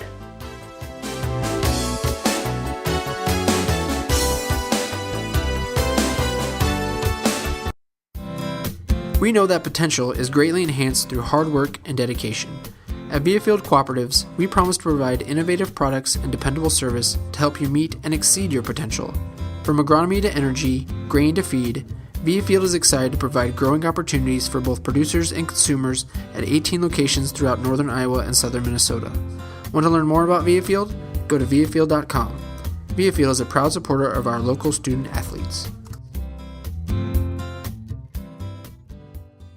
Sode's Greenacre Gift Shop and Liquor Store is filled with great gift ideas with a wide selection of Iowa-themed and produced unique and one-of-a-kind gifts. Handcrafted items, and a great selection of top-shelf spirits, wine, and craft beers. Sode's Greenacre Gift Shop and Liquor Store joins Perk Central at 7 Goethe Street in beautiful downtown Guttenberg. Find us on Facebook to find out more, because Sode's Greenacre in Guttenberg, Iowa is more than just a store. Tiger Hawk Pirate Basketball is brought to you in part by Elgin State Bank of Elgin and Wadena, member FDIC, Gunderson Palmer Lutheran Hospital and Clinics, LTI & Sons Water Conditioning, your Connecticut dealer in Postville, Rise and Shine Nutrition on West Bridge Street in Elkader, Furniture Showcase and All Wine, Lighting Showroom, Flooring, Furniture, and Window Treatments, Car Auto Group, online at KARAutogroup.com, and Rivals Inc. Custom Gear, Screen Printing, Embroidery, and online shopping at rivalsinc.com. At one point, it was 9-9 in the first half. Then North Fayette Valley closed the quarter on an 11-0 run and a dominating second quarter, outscoring Postville 20-3. In the second quarter, they lead by a score of 40-12. Let's update you on scores. At the end of the first quarter, Turkey Valley leads MFL Marmac 11-10. At the half, Keyhigh leads Clayton Ridge 18-15 at the half. Edco has defeated Central City tonight 79-48. Maquoketa Valley over Starmont 93-13. We're joined by Coach Sass. Let's go through the individual totals, and let's start with North Fayette Valley. Yeah, again, very, very balanced scoring, which you'd expect from them. Kaylin Ellsburn's got 1 point. Justine Cowley with 8. McKenna Grove with 6. Ryan with 4. Sarah Dean with 6. Jayla Cowley with 3, and Cassidy Myers, their leading scorer, with 12. Totals now for Postville. And for Postville, you got Emily Timp with 2, Sierra Mose with 3, and then Harley Miller had those quick 7 in the first quarter. So for North Fayette Valley, though, let's give some props because it hasn't been their A game offensively, but what they have done is force some turnovers here. That's been the big story. But the second and third shot opportunities continue to give them extra opportunities. Yeah, I think that's been the story of the game. You know, they have forced some turnovers, but you know, to be honest, no more than Postville normally averages. But they are just absolutely dominating the offensive boards. They're getting 2-3 cracks at it every single time. All right, so again, it is North Fayette Valley leading by 28 here at the half. And this is what you talk about now for Postville. You got a lot of foul concerns here, but this is what I think Coach Deering talks about to his team at halftime. I think they've played with good effort this first half. Yeah. And I think he wants to see that continue this second half. Again, forget the scoreboard. Let's keep on working on that effort. Yeah, you know, you just got to worry about your own team at this point, and you cannot give up. You know, you're down big at half, but you just got to preach, hey, we win 2 minutes at a time, and keep playing with effort. Keep playing with effort, and good things usually do happen. All right, for North Fayette Valley, though, this is a chance to work on some things. That play they ran with 5.8 seconds to go, that full-length play that they had to go there, you've got the arm of Dean, so Coach Calkins putting his kids in positions to succeed, and you mentioned could be used later on. Absolutely. You know, it's like you said, you almost use it kind of as a scrimmage. It's a little bit more than that, but kind of that way where you can try out some different things and see what works. And yeah, that was a great play, and I think you'd put that one in your back pocket. And hey, if we need to pull that out in a tight game sometime? Saw them go girl to girl, some 1-3-1 as well. So they've got a chance to work on some things. Well in control, 40-12 at the half. When we return, we'll talk about our boys' game coming up a little bit later on. NFV in control here at the half. Back with more after this. Join Freedom Bank in supporting our local students and their after-school activities. They are the building blocks to a brighter future for everyone. Whether cheering them on from the stands or participating in community programs, you'll always find Freedom Bank rooting for the home team in Elkader, Monona, Postville, Waukon, Decorah, and the surrounding communities. We empower success. Member FDIC. Stronger, farther, faster. It all starts with good nutrition. Clayton County Farm Bureau is proud of our livestock farmers who provide high-quality protein needed to fuel our young athletes. The ultimate pre- and post-game fuel-up can be found in meat and dairy foods grown right here. Meat and dairy are natural sources of essential vitamins that support health, energy, and performance. We know our student athletes are the real deal, and Iowa's livestock farmers are committed to helping them reach their goals. To learn more, visit realfarmers.realfood.realmeat.com. This is Chris Holbert, General Manager of Hall Roberts Son Incorporated in Postville. We would like to wish the area student athletes both a safe and successful sports season. We have been a community-based company since 1864, servicing and supporting the area ag industry with products necessary for daily success. We look forward to continuing to serve and support both the ag industry and high school athletes in our surrounding communities. Thank you and good luck from the families at Hall Roberts Son. When I started out in the car business, my dad gave me some good advice. Hi, it's Forrest Brown with the Browns family of dealerships. What my dad told me is when you sell someone their first car, you need a good sales department. But if you expect to sell them their second, third, and fourth car, you better have a great service department. Visit any one of the Browns family of dealerships in Guttenberg, Elkader, West Branch, or Victory Ford in Dyersville and find out why Browns is your hometown dealer, no matter where your hometown may be. Tiger Hawk Pirate Basketball is brought to you in part by Bacon Concrete in Postville, Dean Family Chiropractic in Claremont, TJ's Pizza in Monona and Claremont, Myers Auto Service in Monona, Clayton County Recycling, and by Farmers Savings Bank of Colesburg, Elkport Garber, Strawberry Point, and Arlington, member FDIC. At the half, North Fayette Valley girls in control by a score of 40-12. Again, as we mentioned, Edco girls winning tonight, 79-48. Maquoketa Valley girls big over Starmont, 93-13. Turkey Valley girls lead MFL Marmac at the end of one, 11-10. Keyhigh girls leading Clayton Ridge, 18-15 at the half. Coming up a little bit later on tonight, we'll have our boys game with North Fayette Valley and Postville. Tiger Hawk boys playing as well as anybody in the Upper Iowa Conference. They've won 7 in a row.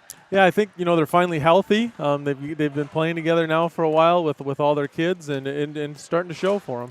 Now Postville comes in, having played MFL Marmac the other night, but I still think even though they lost 91-43, there was still a lot of positive in that game. I think so. I watched that on the KCTN broadcast, and I thought especially offensively, Postville did some really nice things and did really well. Defensively, still some area to improve on, but offensively, they looked really good in that game. And if they are to be successful in this ball game tonight, it's going to have to be a lower scoring game, a half-court type game there, as North Fayette Valley is going to want to try to force some turnovers. Not that North Fayette Valley doesn't mind playing half-court. They've got the ability to do that, but they really want to force the action, I think, tonight. Yeah, I think North Fayette Valley probably can play either way. And Postville, doesn't mind running. But I think they've got to be a little selective when they do it tonight. So that boys game will be coming up a little bit later on tonight. And, of course, we'll start the Chalk Talk for our boys game following the conclusion of our girls game, where we're here from, once again, the coaches in between games tonight. All right, second half. Again, a big lead for North Fayette Valley. I think this is a big stretch if you're NFV to start the third quarter. Let's keep the intensity. I know you're up by 28, but let's keep the intensity. Yeah, I think if you're North Fayette Valley, you want to get that running clock going. And just play your game, stay intense, don't back off, and then you're able to try some different things too. All right, so North Fayette Valley will start out there with Justine Colley, Ellsburn, Grove, Meyer, and Ryan. That was their same starting five tonight.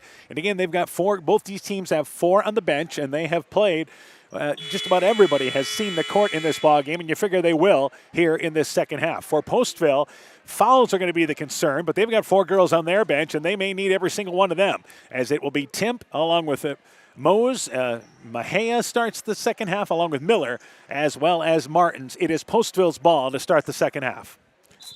And they have, 4 girls with 3 fouls? Yeah, 4. Everyone but Mose, I think, out there has 3 fouls for Postville. So Mose in the offensive end. North Fayette Valley comes out here, and it looks to me like going to continue to play girl to girl to start this second half. And here's a turnover as Timp tried to reverse it right side, sailed over her head at the end of the Postville bench, out of bounds. Postville turns it over, first trip down. Yeah, little penetration and kick. It's the right read, but you just got to execute the pass a little bit better. Ellsburn back out on top to Grove. Grove and reverses it left side to Cowley, who loses it, but able to track it down near center court before the over and back violation. Back right side to Ellsburn on the wing. Ellsburn looking to Ryan. Ryan takes a tough shot there in a lot of traffic, banked it long, but somehow gets her own rebound, then loses it in the lane, taken away by Martins. Back in the pack, Mose gets it ahead. That is Timp driving in, but misses the shot, and I believe the ball hit the basketball support wire above as Timp maybe not sure where she was after catching that ball in stride. Yeah, I think a little off balance and didn't quite know where she was on the court. Back right side offensively as Ryan goes baseline to Meyer. Myers wraparound pass to Ellsburn, open left side, fires up the 3, leaves it short. Rebound goes off the hands. Last touch by Mose. It ricocheted off Justine Cowley. Mose just got it off the fingernail, out of bounds, and the Tiger Hawks take it off the left side of their basket. We have played 1 minute in our third quarter. Justine Cowley back out on top to Meyer. Meyer, right side to Ellsburn. She's open, right corner, fires up the 3. That shot short. Ryan gets the rebound, saves it back to Grove. And again, that was a weak side rebound. Here's a nice feed to Justine Cowley. Her shot, no good. Annie over. She went right to left, missed the shot, aired it out long, and Postville gets the rebound off the weak side. Yeah, they were finally able to secure a defensive rebound there. Back on top, Mose, who backs it up at center court, as North Fayette Valley doesn't look like they're doing anything full court pressure-wise there, as Timp has it on left side. Cutting back door to Miller. Miller cut off. Takes a step by Grove, but leaves the shot short from the left wing, about 12 feet away. Left it short. Ellsburn, baseball pass ahead and a lot of traffic. It is intercepted by Temp. Good recognition by Temp. Had her head on where the ball was going. Temp drives in. Running shot as she drives in, and a blocking call on Ellsburn. Contact. Ellsburn trying to draw the charge. Instead, the block. Temp to the free throw line for 2. Yeah, good aggressive take by Emily Temp there. Got the steal and took it all the way down. So Temp to the free throw line for 2. Our first whistle of the second half is against the Tiger Hawks. And the foul is committed there by Ellsburn, and that is her second foul. Temp's free throw off to the right, but it rolls through. She'll take the roll. And the Pirates score first here this second half. Second free throw being eyed by Temp. 40-13, North Fayette Valley in the lead. Second free throw. Temp takes her time at the line. Second free throw. Good follow through there. Makes them both. And a couple of throws. Pirates not getting to the line near enough in that first half. Yeah, they need to draw a few more fouls on North Fayette Valley. Ellsburn directing it to Grove, right side. See if the Tiger Hawks here can attack. Grove at the right elbow. Back out on top to Ryan. Left side to Ellsburn. Ellsburn baseline to Justine Cowley. Ellsburn cuts through, takes a little drop step move, misses the shot though. Then the rebound knocked away by Meyer off the right side. Ellsburn got into the lane, but there was the ball partially blocked as she went up. I think Mose might have got just a little piece of the ball on that. So they come up empty. North Fayette Valley has not scored the first 2 minutes into our third quarter. So we start the game kind of like we started, or the second half kind of like we did the game. Mose pulls up middle of the lane, 8-foot shot, no good. That was a nice drive, did not finish. Back ahead of the pack is Ryan. Ryan lowers her shoulder, reaches in from the right side, no good. Justine Cowley the rebound up and in, an offensive putback. And the Tiger Hawks are on the board this second half, equaling their biggest lead of 28 right now. Yeah, and again, offensive rebounding there. You can see the North Fayette Valley maybe just going to bring in 4 every once in a while. This kind of substitute freely this second half. Kind of like a hockey line change. Mejia left side. Nice job by Ellsburn using the offside hand to knock the ball away, then able to go to the floor to complete the steal. Grove baseline to Justine Cowley. Cowley right sideline to Meyer, intercepted by Martins as that pass was in a lot of traffic. So NFE turns it over. Back offensively is Mose. Mose steps into a 3, left side, got it from just off the left wing. 42-17. Postville better flow offense. Yeah, so like you said, this is more like the beginning of the game, and Postville now just needs to keep that going. Here's Ryan, deflected pass by Mejia, picked up by Temp. Temp drives in, but then loses her footing and loses the basketball. Finally picked up by Justine Cowley. Ahead of the pack is Grove. Grove goes by his Martins there, misses the driving left-handed shot, then goes to the floor and I believe reaches in, trying to get the rebound from Mejia. So a foul committed by North Fayette Valley. Tiger Hawks not crisp in the offensive set. No, not at all. And I think Postville's changed their defense to pack it in a little bit tighter. They're not coming out quite as hard on the shooters. Put them maybe in better rebounding position. That would help too, yeah. And North Fayette Valley hasn't made much from the outside. It's been all in the paint. Cowley, Justine Cowley that is, Meyer, Ellsburn, and Grove all check out. Jayla Cowley, Nye, Dean, Feldman all come into the ball game. I believe that's the 4 we've got in. Right side, Mejia open, takes the shot, and actually banks it from the right wing, but she traveled. She was initially looking to pass it on top, and I think switched pivot feet. Yeah, just shuffled the feet there before she took that shot. So a turnover by Postville takes points off the board. Ryan has it, top of the key, halfway through the quarter, in the lane to Jayla Cowley. Cowley takes a tough 8-foot shot, banks it well long, and again, forced away from the basket. Temp gets the rebound.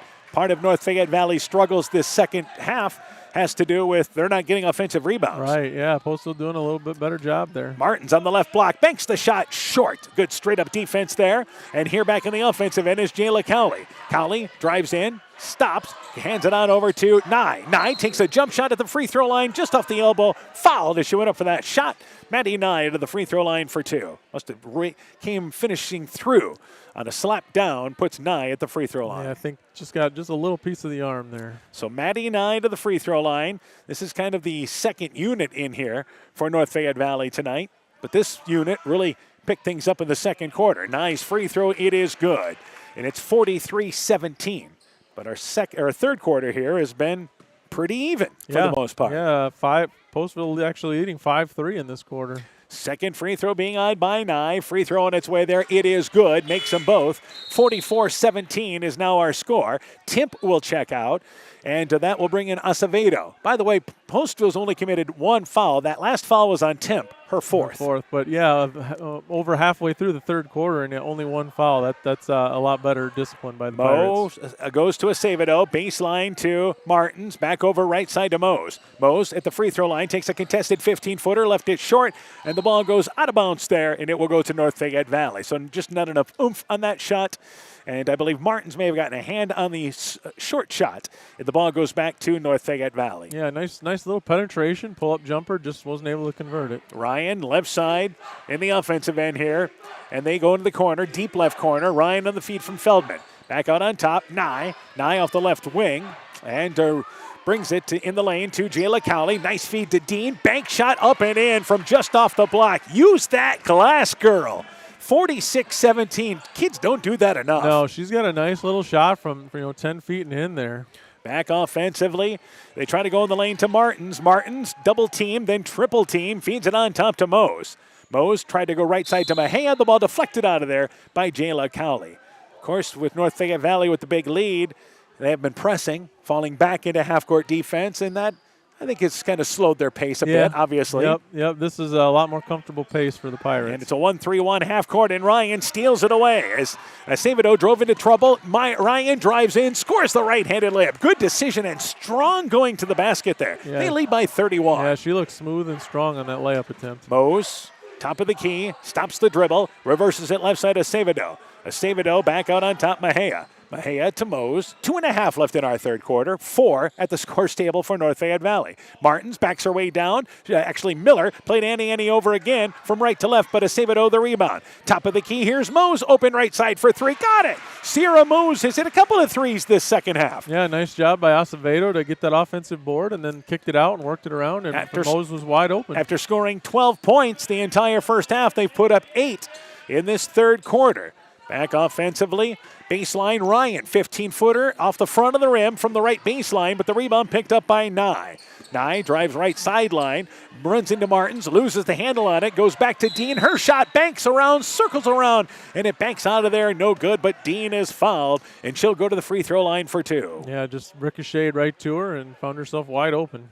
And this will be, again, for North Fayette Valley. They were at the free throw line, it seemed like, about every other trip down the court the first half. Yeah, so Postville had been doing a really nice job of keeping them off of there this quarter.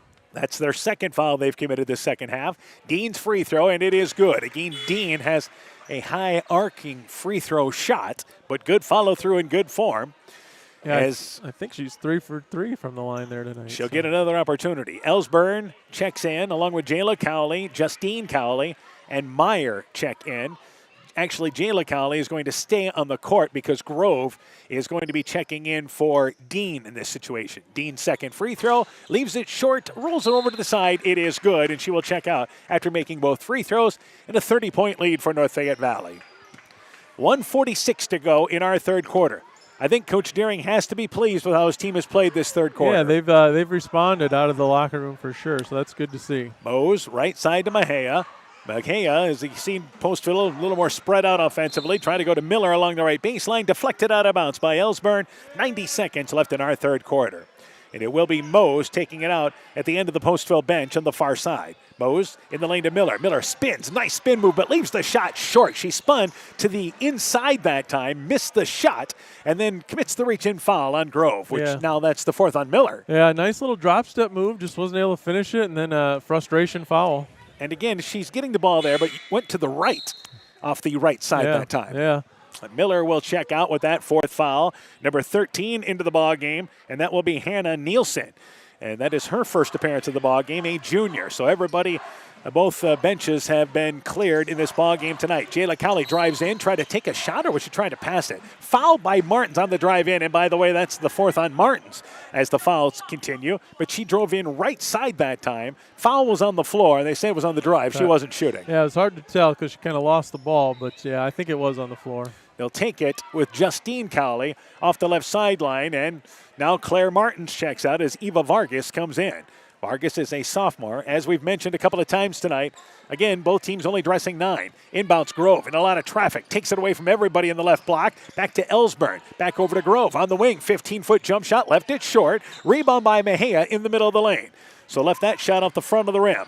And the backcourt is Mose as we approach the 1-minute mark of our third quarter. Mose trying to back her way down, but cut off there by Justine Cowley. Girl to girl, by the way, as Mose has it left side. Mose on the wing, pulls it back behind the three-point line, goes back down to Mejia. Mejia back over left wing. Mose, left wing for another three. Left that one flat off the rim. Acevedo gets the rebound off the weak side. Tries to go back in the lane to number 13 in Nielsen, but it's easily taken away. Here's Meyer ahead of the pack and scores the layup at the other end. So the ball was taken away by North Fayette Valley in a rare transition opportunity here in the third. Yeah, nice job off that turnover, pushing it out in transition. Backcourt areas Mose. Mose has it at the free throw line. Back to Vargas. Vargas drives in a little leaner off the back of the rim. That was a nice drive. Missed it. Rebound pulled down there by Grove. Grove feeds it back to Ellsburn. Tiger Hawks can work for the last shot if they choose. 18 seconds to go. Ellsburn, left side to Meyer. Meyer pulls up, banks it in, left side, middle of the lane. Nice stop and pop shot. They lead by 34. And we're down to 8 seconds left in our third quarter in North Fayette Valley here, close to invoking the 35-point rule. Here's Mose. Deep three off the left side. It is no good in the closing seconds. Mose knew exactly how much time was left, launched the shot but missed it, and the third quarter comes to an end. So the Tiger Hawks on their way, extending it to 34 at 54-20 as we go to the fourth. Let's take this break. Find the perfect gift for birthdays, weddings, and anniversaries at Clayton Drug in Elkader, Strawberry Point, and Sumner.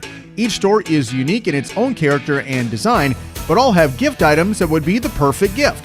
Clayton Drug is proud to carry many name brand lines such as Mud Pie, Young Living Oils, Greenleaf Candles, Melissa and Doug Educational Toys and Gifts, CJ Gibson, and many more. Check our Facebook page for shopping specials available at each location. Clayton Drug, connecting the communities of Elkader, Strawberry Point, and Sumner to service all in between.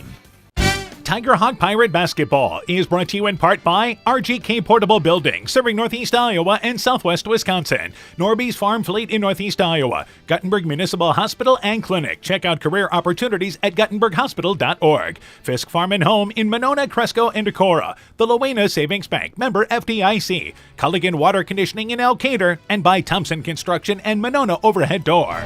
This is KCTN, Garnavillo, Elkader, Iowa. So North Fayette Valley ends up outscoring Postville 14-8 in the third quarter, and they lead 54-20 as we start the fourth quarter. Grove has it right side, looking in the lane to Meyer, catches it inside the right block, but misses the shot. Good straight-up defense by Mose, and the rebound pulled off the left side by Nielsen. Mose, Nielsen, also out there Vargas, Mejia, and Acevedo on the court. So this is Mose and four guards, basically. Yeah. And Mose is your point guard. Right. And she's the tallest girl on the court handling the basketball. Left side in the corner, that is Acevedo. Cut off on the baseline, trying to go back over to Mose. Mose baseline, 17-foot jump shot, aired it out long. Mejia got a hand on the rebound, saves it there along the right sideline back to Vargas. So they maintain possession. Nielsen, right side, taken away by Ellsburn. Ellsburn to Dean. Dean ahead to Meyer. Here's a fast break. Meyer drives right side, scores the layup. Let's start the clock. It's 56-20. North Fayette Valley on their lead with a transition opportunity. Yep, and that's the running clock there. Finally. Ellsburn, Meyer, Dean, Justine Cowley, and Grove out there to start the fourth quarter. They have went 4 in, 4 out this second half. You look at Coach Tularis and Coach Calkins over there, they've been relaxed coaches tonight. I've had that feeling a time or two, and it's a nice feeling. By the way, foul committed by North Fayette Valley on a reach-in. That was on Ellsburn, her third. Inbounds, they try to go on top to, once again, Acevedo. Right side to Vargas. Jumper from the elbow. 15-footer, got it from the right elbow. And this is what Postville is looking for. Who else can score on the court right now? Yeah, and that was a nice little shot there by Vargas. Justine Cowley to Ellsburn. Ellsburn left side, goes baseline to Grove. Grove, she's open. Baseline 15-footer, shot no good. Meyer, the weak side rebound, put back no good. Gets her own rebound as she goes to the left side. Loses it, picked up by Grove. Grove, baseline to Justine Cowley. Steps into a 15-footer, nails it from the right sideline. That's what we saw from NFE the entire first half. Yeah. Crashing the glass and the reward. Yep, just 2-3, too many chances. They lead by 37 right now. As Mose drives in, reach-in foul on the floor by North Fayette Valley. All right, clock is moving. We're inside 6 minutes to go. Both teams have committed 4 fouls. Let's not get to the bonus. That's right, yeah. That kind of erases that running clock. Off the right side, Nielsen in the corner to Mose. Mose drives in, wraparound pass there to Mejia, but throws it away, picked up by Grove. Grove, good weak side defense to keep Mejia from that ball. Backcourt area now in the offensive end, Mejia. Mejia goes right side to Ellsburn on the wing.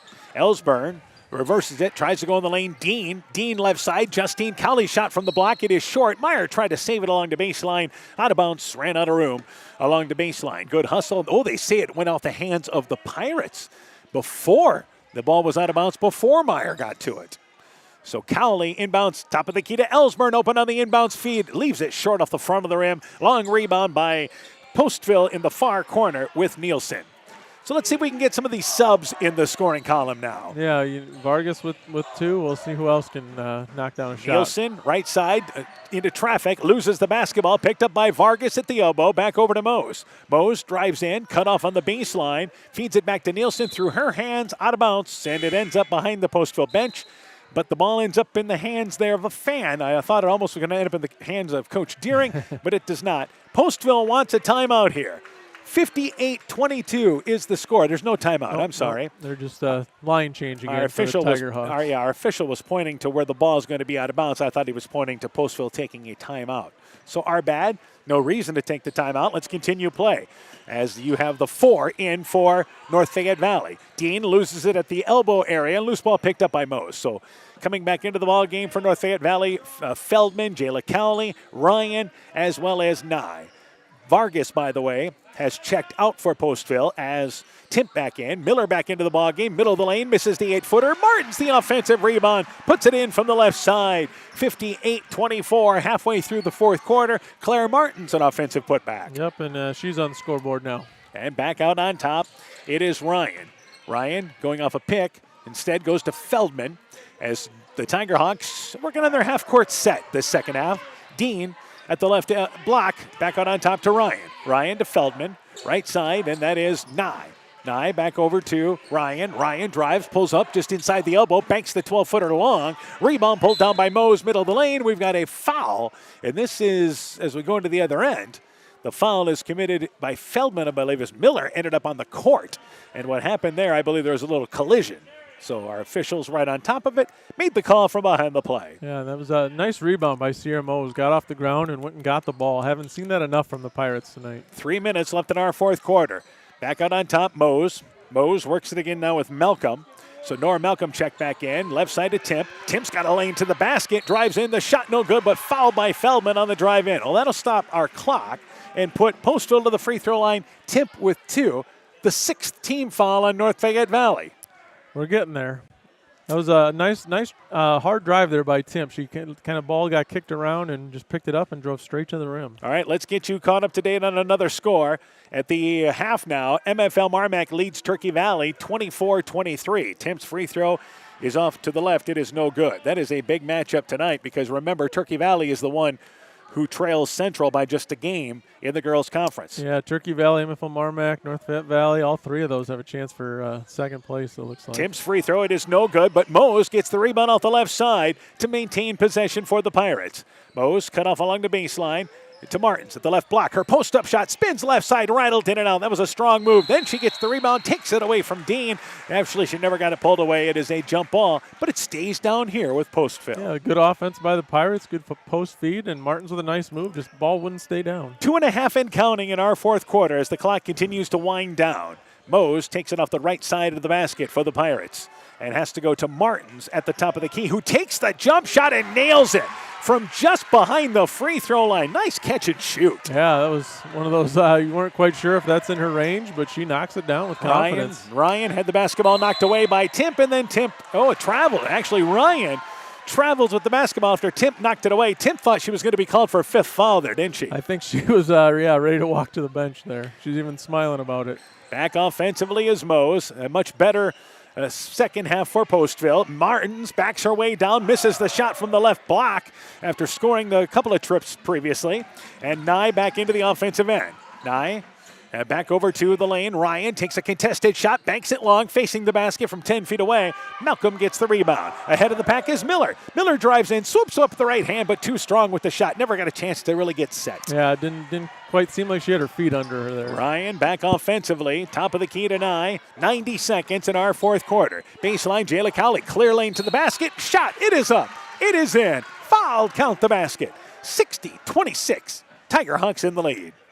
Yeah, Martins just couldn't quite get there to cut her off, and is that her fifth? That is Claire Martins, judging by her reaction. Yeah. She's called with the body foul there. She will check out, and Acevedo comes into the ball game. Also, Mejia will check in, and checking out for Postville will be Malcolm. We talk about Postville. This is a team that senior-wise has Mose and Miller as your senior players that have played the most for you here.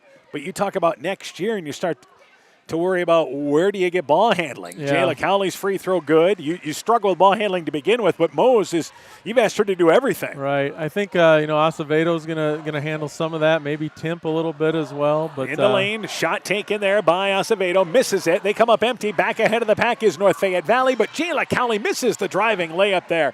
Landed a little closer to the rim than what she thought. Ball hit underneath the rim. A minute to go in our fourth quarter. Mose back out on top, and that pass, an errant pass. Acevedo went one way, the ball went the other. Here's Nye. Nice spin move, drives in, fouled by Mose. Mose wasn't going to give up the layup, and gives a high five there to Nye. Asks if she's okay. Nye to the free throw line for 2. Yeah, nice sportsmanship. Good hard foul, but nothing malicious there, and helps her up and gives her 5, and that's basketball right there. Yeah, Mose, just her second foul of the night. The lone Postville starter to not be plagued in foul trouble tonight. Free throw there. It is no good. The other thing you start to think about if you're Postville is offensively, what happens? Yeah, and even rebounding. Sierra Mose does a lot for this team, and they're gonna, that's an off-season problem, but they're gonna have to find a way to solve that for next year. 11 points, 9 rebounds for you there.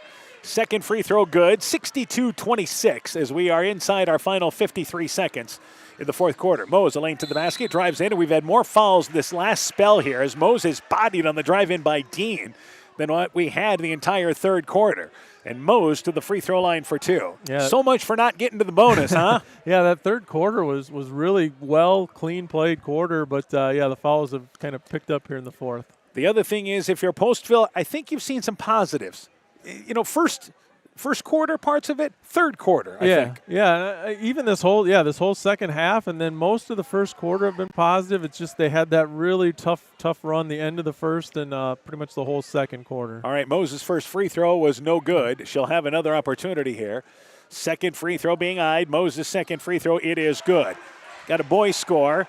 Maquoketa Valley leads Starmont at the half, 54-21. Another boys score. Central City leads Edco, 20-14 at the half. Tri-Rivers has everybody's got 2 gyms, it seems. Well, Edco soon will, as Cowley misses a shot from the left side, goes to the right, then misses the shot, and the ball deflected out of bounds back to Postville. Yeah, but they start at 5:30. That's nice when you're playing quads to have 2 gyms available. We've got a couple schools here in the Upper Iowa that do that, but it's too bad all the schools aren't able to do that. Shot clock is off as we go to 20 seconds in our fourth quarter. North Fayette Valley is going to pick up their 8th win and stay in that race for a spot in the top of the Upper Iowa Conference. Left side, Mejia, baseline 15-footer, no good. Feldman and Miller collide going after the loose rebound. They call a foul, they call the ball out of bounds, so we did not need our clock to stop. There's no foul there. Yeah, it should be going. Yeah, the clock should continue to move. There was no foul called, so they stopped the clock. It might be an injury, I guess. Then it would stop. Yeah, I think we do have a little blood. And that's exactly because Feldman is going to check out there. So Feldman took the worst of that fall,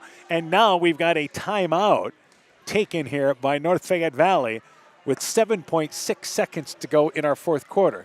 Yeah, I think it's just for the injury. I think she maybe got a bloody nose in that collision. Maybe if we can get Feldman back into the ball game is what he's thinking to finish this game. Maybe, or just wanted to make sure she was okay. And I don't know. I guess the officials stopped it already, so I'm not sure here. But. So let's see if North Fayette Valley, as Feldman has checked out, as they will bring Ellsburn back in. Let's see if North Fayette Valley. Try that full length of the court play again, huh? Let's see if maybe you got another one drawn up you could try. 7.3 seconds to go. A little more time than what they had to go the length of the court in the first half. They had 5.8 seconds to work with here. So it will not be Dean taking it out of bounds, though. And Dean had the arm. Yeah, she's got a real strong arm there. Nye will take it out of bounds. I think they're just going to try to see if they can get it inbounds and get the game over with. Inbounds to Jayla Cowley. Cowley to the backcourt there to Ryan. And Ryan's going to dribble out the clock, and the game's going to come to an end. North Fayette Valley has their 8th win of the season. Dominating first half. They led by 28 at the half. They end up winning by 35. North Fayette Valley 62. Postville 27. That's the final score. When we return, as by the way, North Fayette Valley now 8-4. 5, 8, and 3 in the conference.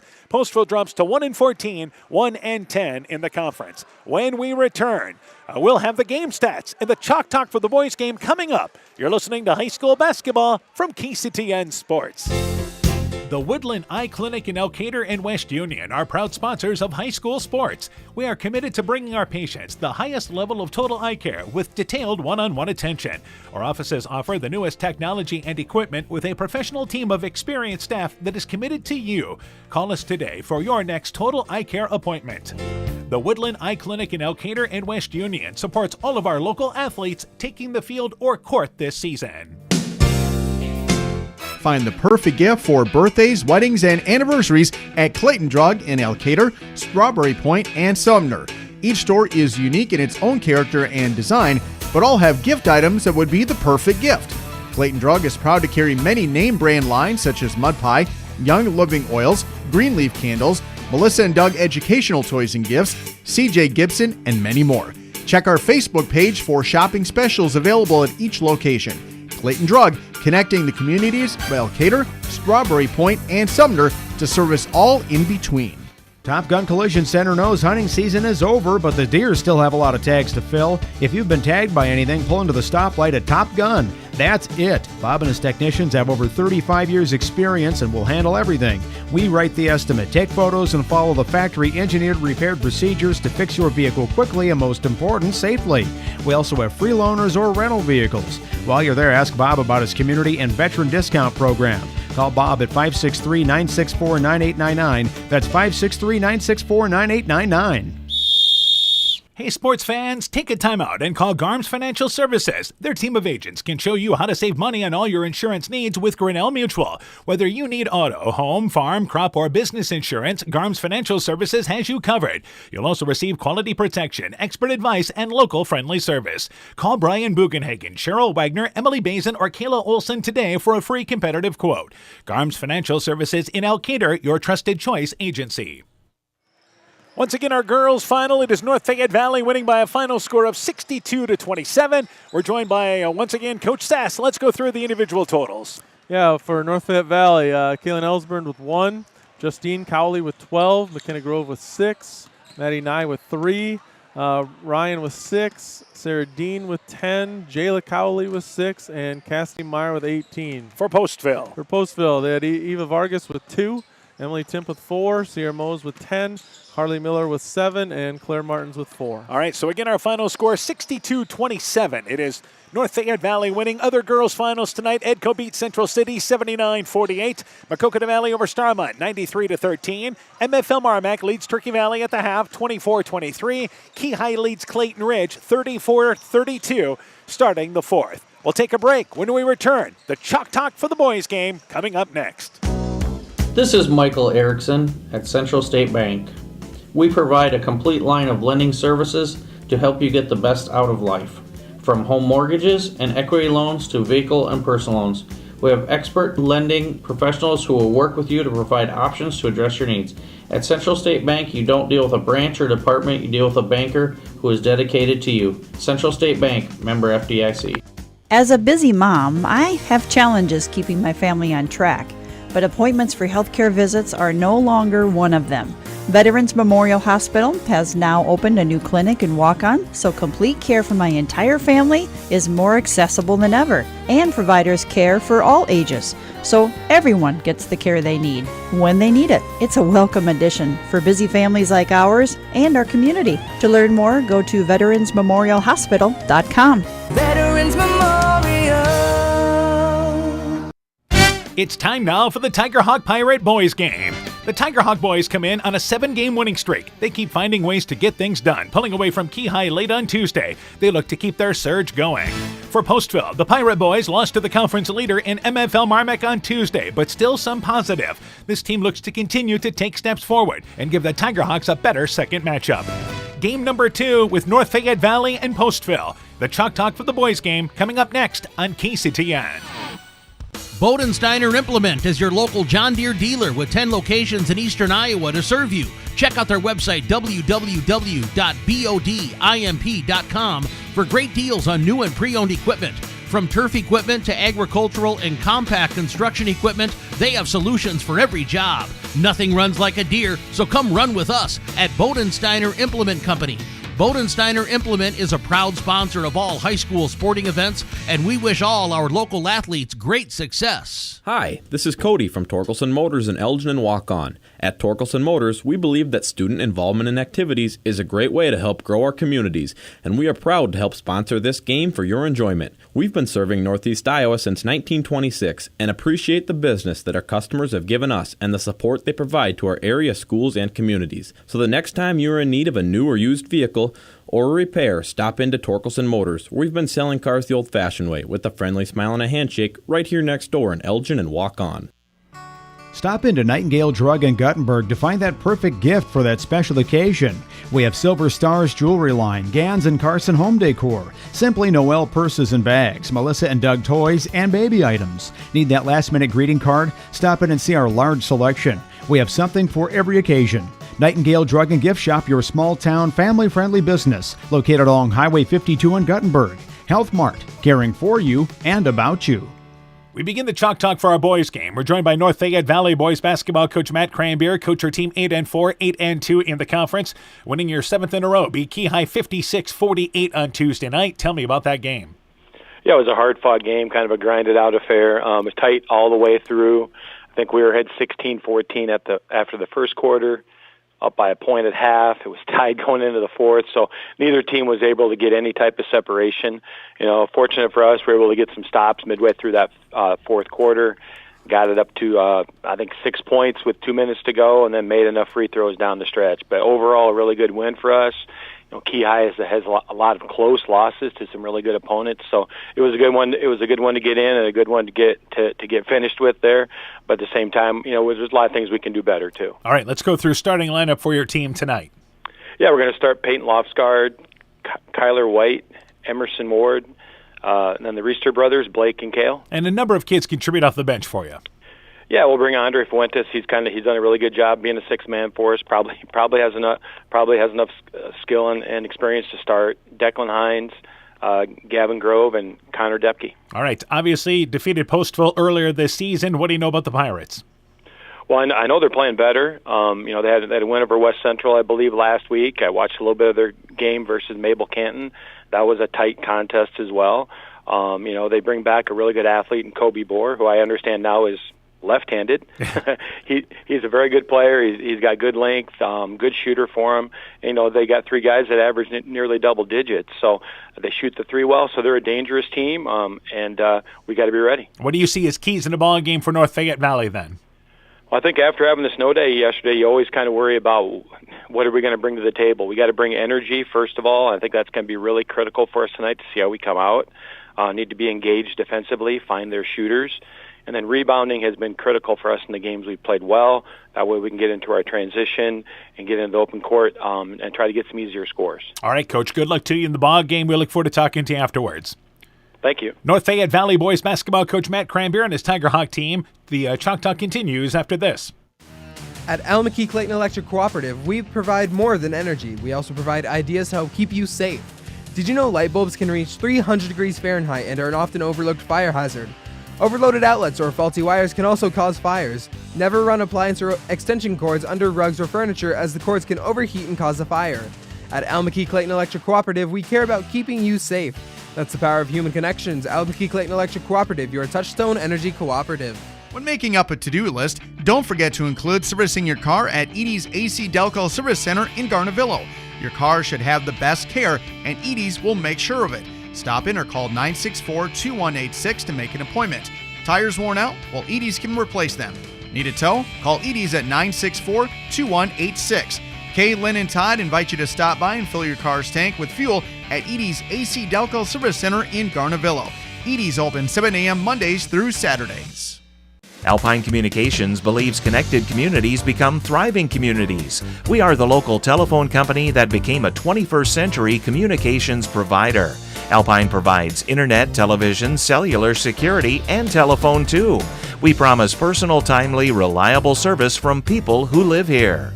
When you choose us, we all thrive. Connect with Alpine Communications today. Click alpinecom.net or call 563-245-4000. We continue the Chalk Talk for tonight's game. We're joined by Postville boys basketball coach Eli Nessa. Coach, your team dropping that decision to MFL Marmac on Tuesday night. Tell me about that game. Yeah, it was a rough one, obviously, by the scoreboard. But the boys played better than the first time around, even though the scoreboard might not have looked too great. There were definitely positives coming out of the game. They moved the ball pretty well. Kobe, especially, he put in a lot of points. We'd like to see a few other guys score better. Yeah, but there were definitely positives. Yeah, absolutely. Put up 20 points in a quarter there. Certainly had some good shot attempts as well. All right, let's go through starting lineup for your team tonight. Yeah, it'll be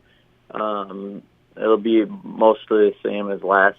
Kobe, Josiah, Cade, Harley, and then Giovanni Loera will most likely be the fifth guy, with Sam Jacobs is back, and then we'll see how Jacob White is coming off the bench, too. All right, so a couple of players contributing for you. All right, turning our attention to North Fayette Valley. I know you dropped a decision earlier.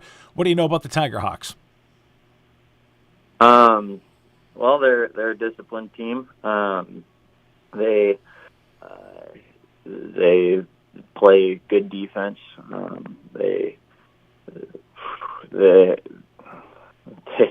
They crash the glass. They really try to work inside to get good, easy buckets.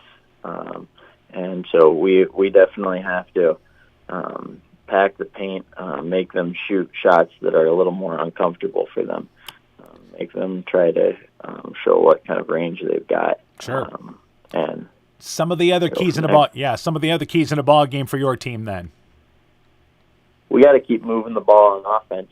They're doing well at that. I think if we move the ball well and limit the turnovers, and then like I said, crash or pack the paint on defense and keep them off of the offensive boards, I think we can make it a game against these guys. All right, Coach. Good luck to you in the ball game. We look forward to talking to you afterwards. Thank you. Yep, Postville basketball coach Eli Nessa on his Pirate team. The Chalk Talk continues after this. Hey, Justin Birdnow here from Birdnow Chevrolet in Monona. I want to take a moment to wish all the local athletes good luck during their game. You have worked incredibly hard and it shows during each game. Myself and the entire Birdnow Chevrolet Monona team is wishing you all that you do your best and good luck. While out and about, don't find yourself stuck at the side of the road. At Edgewood Auto and Tire, our trained technicians work on all autos, trucks, semis, and heavy duties. We offer premier alignment service and DOT inspections and carry all major lines of tires. Call or ask about our current tire rebates. If you're in a bind and need a tow, give Edgewood Auto and Tire a call at 563-928-7333. Available 24 hours a day, 7 days a week. We offer a mobile tire repair service to get you back up and going, either on your farm or on the road.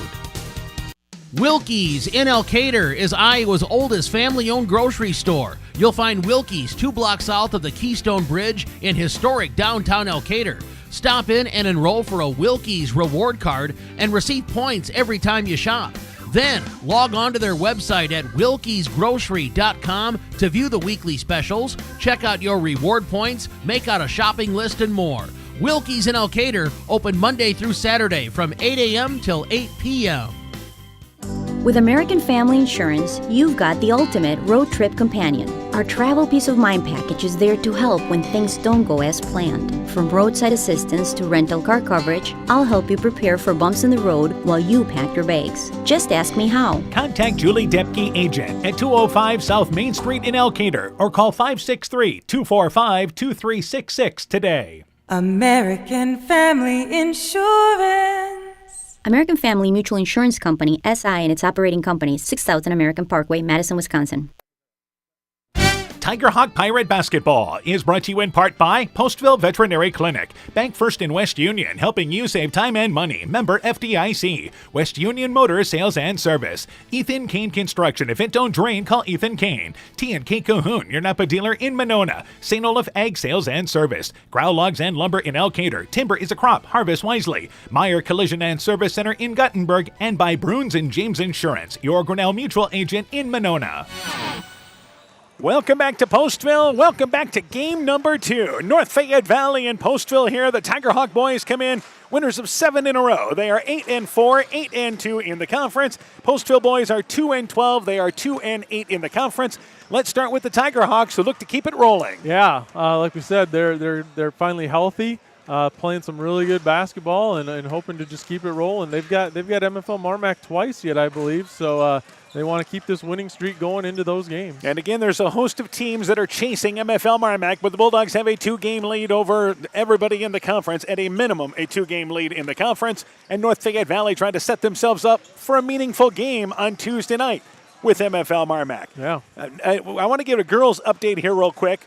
With 2:22 to go, MFL Marmac leads Turkey Valley 50-46. They did lead 44-33 at the end of 3, but Turkey Valley's back within 4 with 2:22 to go. So we'll get you an update on that ball game in just a bit. But let's talk about the Postville boys here. Some improvement as they continue to move forward. Yeah, I think in the last few weeks we've seen some improvement. I think Kobe Bohr being back from is really, really big. You know, he's not fully healthy with that right wrist yet, but he's out there and he's playing and he's doing some really good things for him. Yeah, he's not even the right-handed. No. He's left-handed playing now. He's a right-handed player playing left-handed, and it's, it's going to just do wonders for him next year, I think, when he's able to use both hands. Yeah, absolutely there. It just shows the kind of athlete that he is. Yeah. Kate Downing leads him offensively, 10.5 points a ball game, 8 rebounds. Meanwhile, for North Fayette Valley, the Reister boys lead them offensively. Kale Reister, 13.8 points a ball game, 9.3 rebounds. Blake Reister averages a dozen and about 7 rebounds a ball game, and they have a number of guys that contribute up and down their lineup. Yeah, and I think you're going to see them pounded inside tonight. All right, so they've got the size advantage. I believe our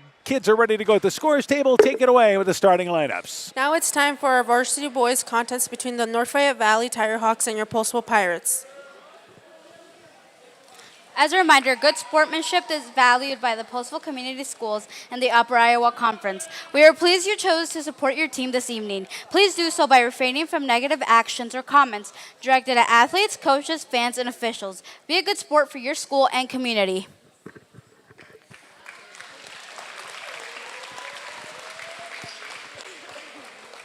The Tiger Hawks are coached by Mark Camber, and he is assisted by Dan Hoovden and Brent Keeker. The Pirates head coach is Eli Nessa, and he's assisted by Jaime Ramos. Starting for the Tiger Hawks, number 10, Kyler White. Number 11, Peyton Lofsgaard.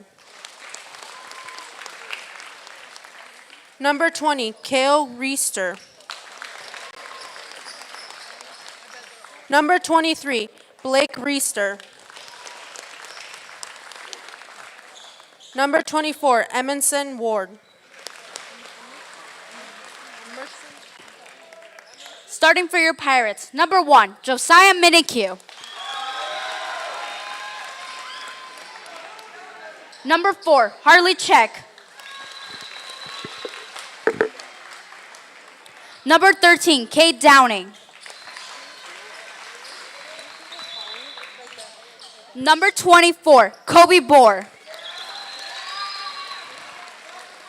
And number 30, Giovanni Loera. All right, great job, kids. Thanks for the starting lineups tonight for our ball game. This is game number 2 with North Fayette Valley and Postville. Not a bad crowd, by the way, I should point out on hand tonight. North Fayette Valley's had a good fouling tonight. Yeah. And Postville, their side, good crowd on their side as well tonight as well. The other thing we got to talk about, Postville band sounding great tonight. Yep. They have probably the biggest cheerleading squad in the conference. Yeah. And they do a really nice job with both of those things. And think about, again, the work that they have to do, because the varsity teams have struggled, yet they are very much involved for 4 quarters. Yeah, those cheer coaches do a great job, and then Shauna Johnson does a great job with the band as well. All right, so and again, we've even got one of our camera operators tonight there, Emily Fry from Postville, running the show for us here, who's also in the band, by the way. Yep. So it will be Bohr to jump it up, and also Blake Riester to jump it up for North Fayette Valley. The tip is into the backcourt, goes out of bounds, and I don't know if anybody actually got that. We may re-jump it again. The officials are going to say, let's just give it to North Fayette Valley. Yeah, I think Kobe Bohr knocked that out of bounds. So it will be the Tiger Hawks basketball starting this ball game tonight. North Fayette Valley will come out here facing Postville's 2-3 zone. Left side, Ward on the wing. And back out on top to Lofsgaard, left side to Ward. Again, they want to try to negate the height advantage that the Riester boys have in the inside. Baseline, Blake Riester. Strong move right side, takes it up and in from the right side. And again, he's got that strength. Downing stayed away, and the Tiger Hawks strike first. Yeah, just a really, really strong kid, and Postville can't let him catch it that deep. It appears that it's 1-2-2 defense for North Fayette Valley starting out as Postville beats the pressure. But Downing has the ball knocked away, picked up by Lofsgaard. Lofsgaard leads the break there and maybe got poked in the eye as he lost it in the offensive end. And did they say no, that he carried the basketball? But Lofsgaard, judging by his reaction that time, you thought, but I think he was slapping his forehead maybe. Yeah, I think he was maybe just disgusted with himself there. And it is a turnover committed by the Tiger Hawks. Right side, Downing drives baseline, pulls up outside, 6-foot leaner, rolled off the back of the rim. It is no good. Rebound tipped out of there to Blake Riester. North Fayette Valley, again with the Riester boys, Blake Riester there, has it on the left block. Muscles by his defender from the left side, leaves it short, gets his own rebound, put back no good, but fouled off the left side, and he'll go to the free throw line for 2. The younger boy has the length in Kale, but Blake has the muscle, and we've seen that the first 2 trips down. Yeah, and the last game I did with North Fayette Valley, I believe, was with Central, and the same thing happened in that game. Blake Riester just used his strength to muscle them down low. Free throw, it is no good as it rolled from left to right. He'll get another opportunity, but he scored on a putback from the right side, followed that up with an offensive rebound to the left. Second free throw being eyed now by Blake Riester. A minute into our game. Second free throw on its way there. Rattled around. Got it to pop up and stay down. It is 3-0. Tiger Hawks the early lead. Kale Riester plays the top of this 1-2-2.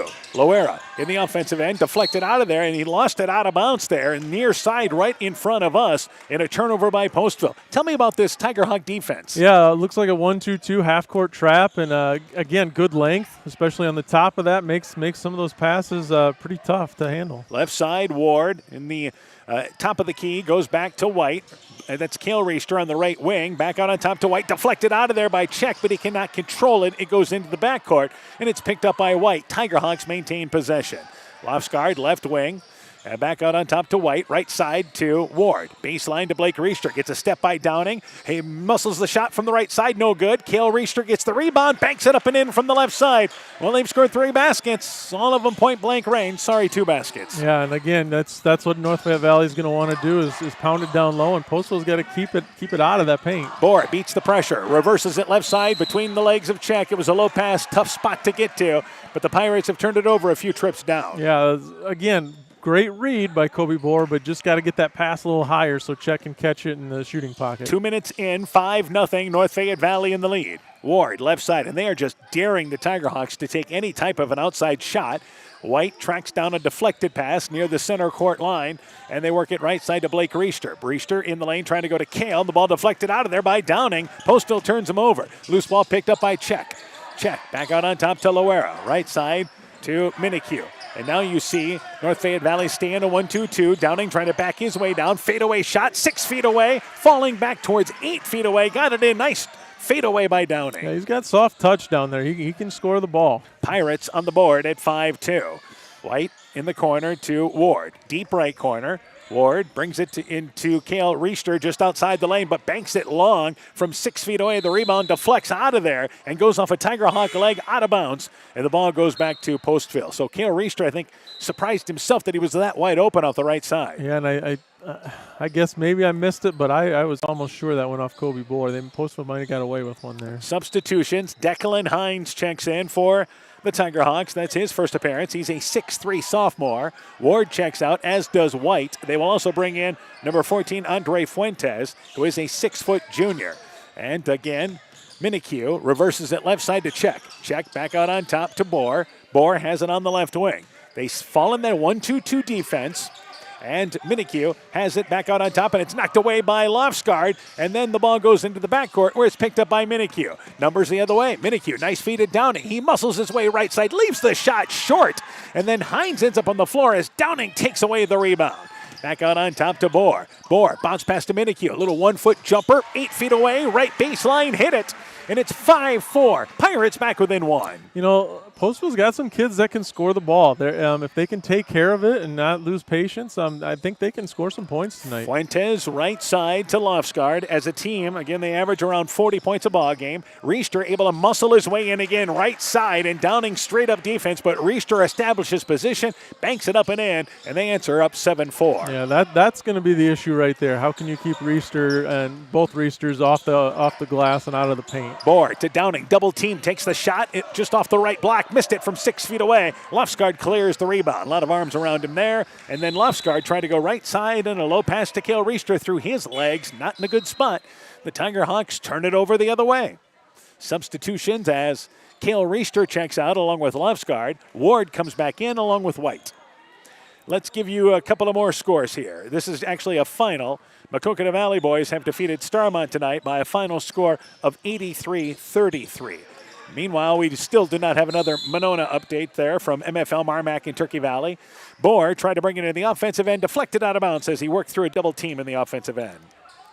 And as I say that, MFL Marmac girls have beat Turkey Valley tonight, 52-46, the final score there. Downing to Loera. Loera to Minikue. Drives in. A little one-handed runner. 8 feet away. Rolls off the back of the rim. Rebound taken away by Ward. Looked like Minikue was going to get a chance at that. Back offensively is Fuentes. Fuentes goes to the basket. Brings it right side. And then has to go back out on top to White as the Pirates got back defensively. Ward just off the left side. 3:20 left in our first quarter. Tiger Hawks lead 7-4. Fuentes has it in the lane to Ward at the elbow. Touch pass down low to Riester. Right block, shot no good, but fouled as he drove in off the right side. So that is our girls' final tonight with MFL Marmac beating Turkey Valley 52-46. We still are awaiting the Clayton Ridge Turkey Valley girls' final as well. And as we say that, I believe, yes, that score has come in. Not the final there. We've gotten the MFL Marmac final about 3 different times. Free throw by Riester. It's off the right. It is no good. Yeah, again, North Fayette Valley pounding the ball down low, and Postville doesn't seem to have an answer for Riester yet down in that block. And a second free throw being eyed by Riester, even with the 2-3 zone. Yeah. Free throw by Riester, good, 1 of 2. Tiger Hawks lead 8-4 as we approach the 3-minute mark in our first quarter. Minikue, back left sideline, throws it away, and the ball goes out of bounds into the North Fayette bench. I'm not for sure what exactly he was looking for there, but NFV will take the ball. Yeah, some sort of miscommunication there with Postville on their press break. Inbounds back to White. White back in the offensive end. Right side to Ward. We talked about Postville only averaging about 40 points a ball game. North Fayette Valley at about 50. So they're Postville's goal to kind of meet them in the middle. Yep. Left side to Fuentes. Fuentes drives baseline, picked up by Bohr. Back out on top to White. White at the elbow, right side to Ward. Ward in the lane, goes down to Hines on the right block. Double team, feeds it back to Ward on the right baseline area. Ward, lane to the basket, wraparound pass into the corner. Fuentes left side for 3, got it from the left corner. Tiger Hawks lead by 7. And that's going to be huge. If they prove that they can hit that three-pointer, then Postville's going to have to come out of that zone a little more, and that opens things up even more for Riester. Minikue in the backcourt, better hurry, but there's a 10-second violation coming until Coach Nessa takes a timeout to avoid it. He realized the shot clock was winding down. Timeout by the the Pirates here, trailing 11-4 early. Let's take this break. Broadband is more important and versatile than ever, and you no longer need a home phone to utilize Neat's fiber broadband service. Freedom plans are now available to all subscribers on Neat's fiber network in and around Farmersburg, Luena, Monona, Postville, and St. Olaf. With speeds up to 250 meg, Neat's managed Wi-Fi is also included at no additional cost. Call today for more information on Neat's new Freedom plans and enjoy reliable, super-fast broadband internet service from Neat. Call us at 539-2122 today to discuss which Freedom plan is best for you. Neat, connecting you now. Let it grow, let it grow, let it grow. People's State Bank is offering for a limited time a 6-month certificate of deposit at 3.25% APY and a 5-year certificate of deposit at 2.25% APY. Stop into one of our 20 convenient locations and speak with a local and experienced customer service representative to lock in this great CD rate at People's State Bank. Annual percentage yield is accurate as of 11/17/2022. $1,000 minimum deposit required to open account. APY calculation assumes interest and compounded semi-annually on deposit terms of 1 year or longer. Early withdrawal penalties may apply. Rates subject to change without notice. People's State Bank. Member FDIC. So a timeout taken by Postville. They avoid a 10-second violation. Shot clock's at 15. Minikue has it right side. Baseline to Downing. In the lane, just checking in, was number 10, Sam Jacobs. They bring it left side to Loera. Shot clock's at 5. Bohr in the lane. That is again Jacobs. Turnaround bank shot. Banks it long. Rebound tracked down by Loera. Shot clock's at 1 on top to Minikue, and it's a shot clock violation. Is that just the second violation I think we've seen all season? Yeah, haven't seen too many of those. Pirates got a shot off, but the problem was the shot by Jacobs banked and did not hit the rim to reset the shot clock. Yep, good contest by, I think it was Reister for North Fayette Valley, and just bothered the shot enough. Fuentes checks out along with Blake Reister. Cale Reister comes back into the ball game, and also number 12 coming in as well for them in Connor Depke. Back offensively, Depke has it right side, hands it back to Cale Reister. He takes a little one-hander floater as he drove in from the elbow, hits it from 10 feet away. 9-point lead on an 8-0 run by North Fayette Valley. And Bohr dribbles through traffic, but a reach-in foul bailed out by contact. Yeah, North Fayette Valley doing a really nice job defensively here. They're moving really well defensively. And causing some problems for Postville to try to spread them out a little bit. Yep. Substitution for Postville. Jacobs checks out. And I know he's been bothered by an injury, and that appears to be the case as he has checked out. Number 11 coming in Jacob White, a sophomore. Meanwhile, Reister steals it away, drives in, scores the layup. It's an 11-point lead for North Fayette Valley. This is the danger area for Postville. Yeah, they're having a lot of trouble with this 1-2-2 press. Minikue, right side, in the offensive end. They push it ahead with White. White to Downing. Downing at the elbow, pulls up, little 8-foot leaner, cupped in and out. It is no good. And the rebound pulled down by Depke. White back into the offensive end. A minute to go in our first quarter. White back out on top to Cale Reister. Left side to Ward. Ward brings it back over on top to White. Top of the key here. So this is a 10-0 run by North Fayette Valley. Cale Reister, high post area. Nice feed to Hines from inside the right block. Banks it up and in from the right side. 13-point lead for the Tiger Hawks. Yeah, great high-low pass there. Back offensively, Minikue to White. Left side to Loera. Loera drives in, kicks it in the corner. That's Downing. Thought about the three. Instead, brings it back over to Bohr. Left side, Minikue, deep left corner for three. Got it from the left corner. Ball movement by the Pirates there. There it was. Yeah, we haven't seen enough of that from them this first quarter. Back offensively. 25 seconds to go. Shot clock is off. Tiger Hawks can work for one if they choose. Hines, baseline, left side to Ward. Ward thought about the three, but covered by White. And he goes to Reister, takes the shot just off the elbow, 15-footer. It is good. Again, just basically looking over top of the defender. They're back up by a dozen. Minikue beats the pressure, brings it left side to cut off on the baseline, but a blocking call in the drive-in. Foul on the floor. Depke with the block. 5.8 seconds to go in our first quarter.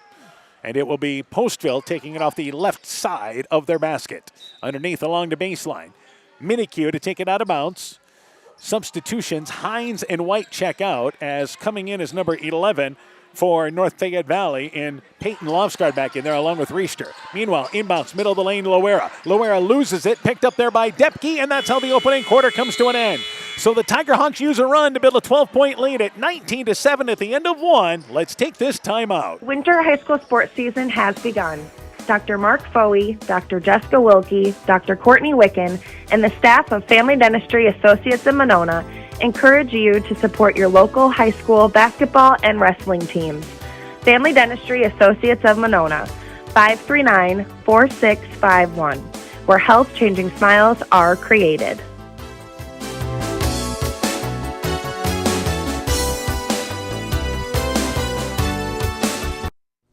Tiger Hawk Pirate Basketball is brought to you in part by Elgin State Bank of Elgin and Wadena, member FDIC, Gunderson Palmer Lutheran Hospital and Clinics, LTI & Sons Water Conditioning, your Connecticut dealer in Postville, Rise and Shine Nutrition on West Bridge Street in Elkader, Furniture Showcase and All Wine, Lighting Showroom, Flooring, Furniture, and Window Treatments, Car Auto Group, online at karautogroup.com, and Rivals Inc., custom gear, screen printing, embroidery, and online shopping at rivalsinc.com. One quarter, North Fayette Valley leads 19-7. By the way, Keyhigh beat Clayton Ridge. That was a final 34-32. Originally, we thought that was the third quarter score. That was a final 34-32. Keyhigh girls beat Clayton Ridge. Also, Southwind beating West Central tonight in girls basketball, 65-27. MFL Marmac beat Turkey Valley, 52-46. Edco over Central City, 79-48. Maquoketa Valley beat Starmont, 93-13. Those are your girls' finals. Meanwhile, we start the second quarter here, and Postville turns it over. White was looking down low for Downing, intercepted by the Tiger Hawks. Blake Reister has it on the right block. Double team, kicks it in the corner. That is Lofsgaard right side for three, hit the top of the backboard. Kale Reister saves the rebound on top to Ward. So it's Kale Reister, Blake Reister, Lofsgaard, another three. Right side, that shot long, kicks to the right side, rebound by Czech. Depke stays out there to start the second quarter. There's your five for North Fayette Valley. Czech in the left corner, along with Minikue, White, Downing, and Bohr. Underneath the basket, trying to go to White, and it's intercepted by Depke, who cut along the baseline. Steal by the Tiger Hawks.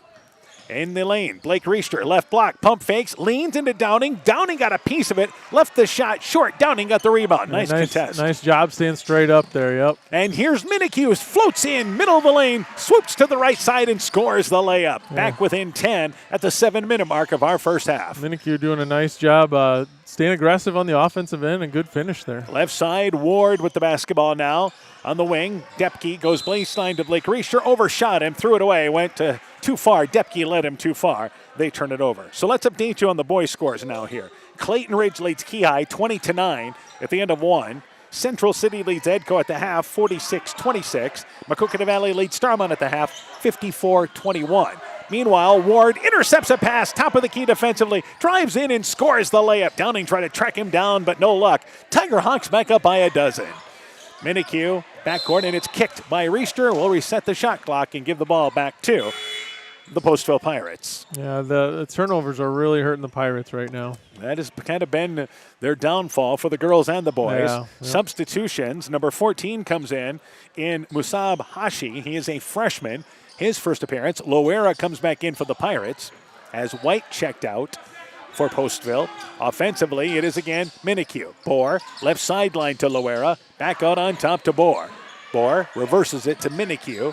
Minikue at the right elbow drives in, kicks it over to Bohr. Bohr back out on top to Minikue.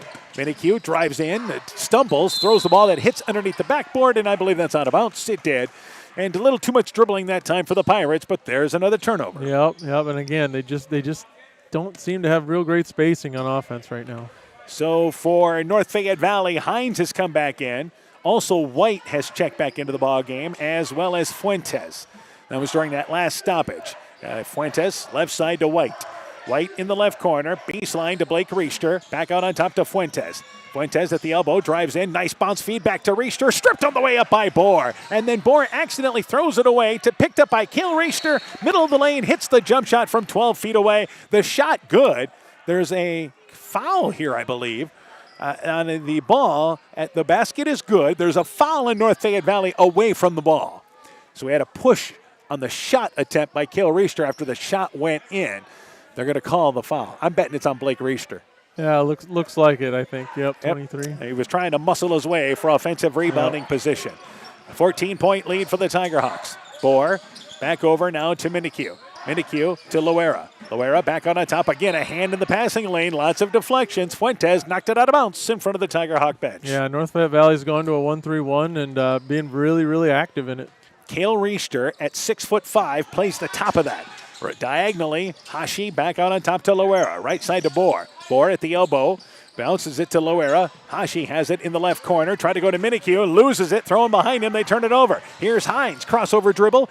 And covered, goes over to Fuentes. Baseline, 12-foot jump shot, hit it from the right sideline. Good decision by Hines to not force the action. Yeah, did a nice job controlling his dribble and finding an open shooter. Downing to Loera. Loera back to Downing. Right side to Hashi. Hashi just inside the three-point line. 19-footer, shot no good. Richter gets the rebound. Pirates seem to be going a little too quick right now. Yep. Pace is a little faster than they wanted, I White think. to Fuentes. Baseline to Richter. Baseline 15-footer. Rattles around. Got it to stay down. Good face-up game for Cale Richter. Suddenly an 18-point lead. Yeah, you said it. He's got a really nice face-up game. I haven't seen him with his back to the basket much, but boy, he can face up and knock down shots. Hashi, and just smooth. the pass knocked away by Cale Richter. Back the other end. Fuentes drives in, loses the basketball. Hashi saves it out of bounds, goes off the legs there of Hines. Good hustle by the freshman. Postville will get it back as the Tiger Hawks denied in transition. Good hustle by Hashi there, yep. Substitutions as the Richter boys will check out. Ward back into the ball game for North Fayette Valley, and I believe Depke has checked back into the game. And also good to see Jacob White back into the ball game for Postville. Left side, it is Loera. Loera back out on top. 18-point lead for North Fayette Valley. Right side, Downing. Deep right corner.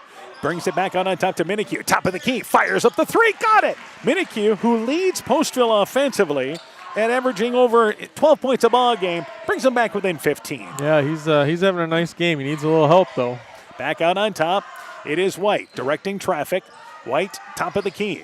Halfway through the second quarter, Depke on the right wing. Goes back out on top to White. Nothing but this 2-3 zone. Ward, touch pass, go to Hines. Intercepted by Bohr. Try to look away, touch pass, but it went right to Bohr. White lowers the shoulder, drives in, swoops in from the right side, misses the layup. Bohr the offensive rebound, banks it up and in from the left side. His first basket. Pirates back within 13. Yeah, nice job by Kobe Bohr not giving up on that play and sticking the offensive board back in. Fuentes has it left side.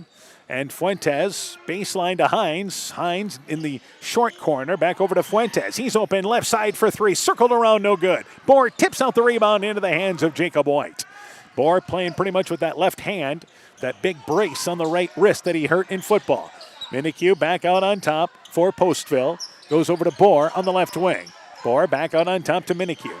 Minikue tries to drive through traffic and traveled. And again, that's where you get into trouble. You just can't drive through that traffic there. Yeah, it's really tough to penetrate against a 1-3-1. You got to beat it with ball movement. And what you have to remember, though, is Minicue's just a sophomore yet. Yeah, he played all last year, so you think, oh, he's a veteran, but a sophomore's a pretty young kid yet. White back out on top to Depke. Kind of a different lineup for North Fayette Valley here with Depke to White. White at the elbow, drives in, bounce feed down low to Blake Richter. Just came back in the shot. It is up. It is in. Fouled. Count the basket. And back to a 15-point lead for the Tiger Hawks. Yeah, the Richter boys are just proven to be too much for Postville down low. And what you see is guards committed to get them the ball. Yeah, and the North Fayette Valley guards know their job, and it's not to launch threes, it's to penetrate and move the ball and then find the two Richters down low. And it will be Blake Richter to the free throw line once again. He has had a number of opportunities this half. Free throw short and leaves it short there. Didn't get the roll, and the rebound picked up by Downing off the right side. Downing back out on top to Minikue. Minikue, see if the Pirates can make a run, maybe get back within 10 by the half. Minikue in the lane to White. Swings it right side to Downing. Downing, top of the key, and finally finds a handle on it. Diagonal pass to White. White's layup up and in from the right side. Downing's got the size to see things, and the Pirates back within 13. Yeah, and he didn't rush that time. He was under control, took his time, and saw it was there, and get a nice little diagonal pass for a layup. White, top of the key, left side to Depke. Depke, left side, fires up the three off the front of the rim, no good. Loera, nice clear out on the right side, getting the rebound for Postville. Back offensively is Downing. Downing, left side to White. White's double teamed, able to go and nowhere. Throw it out of bounds as he stepped through that double team and tried to throw it on the wing, but nobody home. And the Pirates turn it over again. Yep, he's playing just a little too fast right now. But again, a sophomore out there. So 2:04 to go. Minikue gets a breather. Bohr wasn't out long. Comes back into the ball game. Bohr has just given the Pirates just a veteran presence since his return. Yeah, he's a 2-year varsity starter. He's not going to be intimidated by anything out there, and he just calms them a little bit. Lofsgaard, left side. Depke has it on the wing. Back out on top here now to Lofsgaard, who just came back in. White has it right side. $1:45 in our first half. White at the elbow, stops the dribble. Back out on top to Lofsgaard. Left side to Depke. Depke, left baseline, knocked away by Bohr, and I believe Depke and Bohr tied up. It is a jump ball, but it stays down here with North Fayette Valley. So Depke almost got the turnover there. Yeah, again, nice job by Kobe Bohr, just using those long arms and forcing a tie up there. Minicue in, Loera checks out. Meanwhile, for the Tiger Hawks, Lofsgaard and White check out as they have brought Fuentes back into the ball game, as well as Ward. So a 13-point lead for North Fayette Valley. On top to Fuentes. Fuentes brings it left side, gets a step by White, then White, that rec league defense, tried to reach over in front of Fuentes and is called for the reach-in foul. But only the fourth foul on Postville. NFE's only committed 3. Yeah, again, a well-played game as far as that goes. So they'll take it near side with Richter inbounds to Fuentes. Fuentes right side to Depke. Depke with it and goes back out on top to Fuentes. Fuentes left side has the ball knocked away by White, but he's able to go get it. The ball deflected back to him, and the Tiger Hawks do maintain possession. Depke has it right side. Pass to Richter. A lot of traffic. Muscles it up there and wedges it between the rim and backboard. From 6 feet away, he muscled it to the basket. But because of that muscle, it was a wedge shot. Yeah, just got it stuck in there, and it becomes a jump ball, and Postville takes over. So with 1:13 left in our first half, Pirates get a stop. Back offensively, it is Hashi on top, intercepted by Kel Richter. Richter leads the fast break and scores the right-handed layup in 2 strides. Took it from half court, scores the layup. Covers a lot of ground. 31-16, NFE in the lead inside a minute. White beats the pressure in the corner to Downing. Downing holds the basketball, cross-court pass to Hashi. Hashi has it on the left wing. Hashi back to White, left side to Bohr. Bohr lane to the basket, wraparound pass in the lane to White, back over to Downing. Actually, that's Bohr. Bohr, nice feed to Downing, sealed his man inside the right block there, returns the favor to Blake Richter, scores on the inside post move. Yeah, very nice pass by Kobe Bohr and good finish by Cade Downing. 30 seconds in our first half. Ward has it right side. Pirates Tiger Hawks can work for the final shot if they choose, and that is what they are going to do. Back left side with Depke. Depke to Fuentes. 15 seconds left here. Fuentes right side to Ward.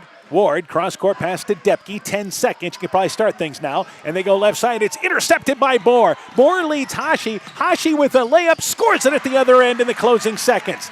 So the Tiger Hawks here lead has now been trimmed to 11. At once it was 18. But a nice layup by Hashi to close the half. 31-20. Postville in the lead as we go to the break. When we return, interviews from the girls' game, first half stats, and more. You're listening to high school basketball from KCTN Sports. We know that potential is greatly enhanced through hard work and dedication. At Viafield Cooperatives, we promise to provide innovative products and dependable service to help you meet and exceed your potential. From agronomy to energy, grain to feed, Viafield is excited to provide growing opportunities for both producers and consumers at 18 locations throughout northern Iowa and southern Minnesota. Want to learn more about Viafield? Go to viafield.com. Viafield is a proud supporter of our local student athletes. Sode's Greenacre Gift Shop and Liquor Store is filled with great gift ideas with a wide selection of Iowa-themed and produced unique and one-of-a-kind gifts, handcrafted items, and a great selection of top-shelf spirits, wine, and craft beers. Sode's Greenacre Gift Shop and Liquor Store joins Perk Central at 7 Goethe Street in beautiful downtown Guttenberg. Find us on Facebook to find out more, because Sode's Greenacre in Guttenberg, Iowa is more than just a store. At the half, Postville boys trailing North Fayette Valley 31-20. Earlier tonight, the North Fayette Valley girls victorious over Postville by a final score of 62-27. We're joined by their head coach, Postville girls basketball coach Andy Deering. Coach, first off here, I think a better effort for your kids in this ball game tonight. Lots of positives. Absolutely, yep. And to come out the first quarter and play how we did, back and forth, tied back and forth, 7-7, 9-9, And then I think at the end of the first quarter, I think it was 12-9 maybe. But honestly, we did a lot of positive things. We were hustling back, and we really showed our confidence that is key that we needed to see. And I know it slipped away in the second quarter. You were down big at the half there, but I still think the third quarter, lots of positives. We did, yep. And we went in the locker room, and I said, ladies, we're doing everything we need to be doing except for, the rebounding, I think, was probably our biggest struggle, giving them 3 or 4 chances. And they knew we couldn't do that. I think that's something I said this morning when we talked, that we can't give them that, and we ended up with fouls.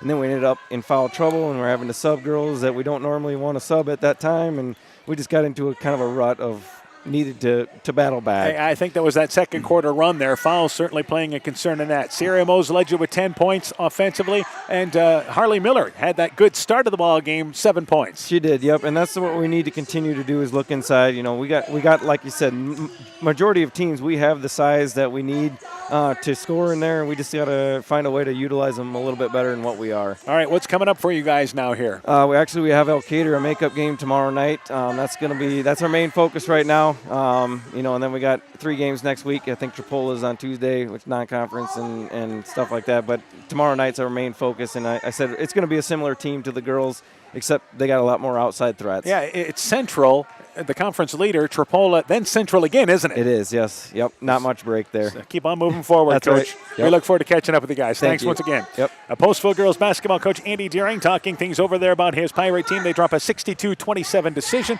Quick break. We'll be joined by North Fayette Valley basketball coach Jim Culkins when our halftime show continues after this. Join Freedom Bank in supporting our local students and their after-school activities. They are the building blocks to a brighter future for everyone. Whether cheering them on from the stands or participating in community programs, you'll always find Freedom Bank rooting for the home team in Elkader, Monona, Postville, Waukon, Decorah, and the surrounding communities. We empower success. Member FDIC. Stronger, farther, faster. It all starts with good nutrition.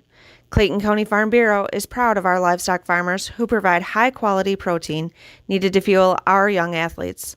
The ultimate pre- and post-game fuel-up can be found in meat and dairy foods grown right here. Meat and dairy are natural sources of essential vitamins that support health, energy, and performance. We know our student athletes are the real deal, and Iowa's livestock farmers are committed to helping them reach their goals. To learn more, visit realfarmersrealfoodrealmeat.com. At the half, it is again North Fayette Valley leading Postville 31-20. Earlier tonight, the North Fayette Valley girls victorious over Postville 62-27. We're joined by their head coach, Jim Culkins. Coach, first off here, it took a little bit to get going, but a nice run to end the first quarter. Gave you guys that 11-point lead at the end of one. Really set the tone for the rest of the game for you guys. Yeah, I mean, they went over the man press, and they broke that effectively, got themselves a layup. We were really high out of the lane, and I think they got the first couple buckets when we were pressuring after our score. So it's 4-all, then it's 7-all all of a sudden.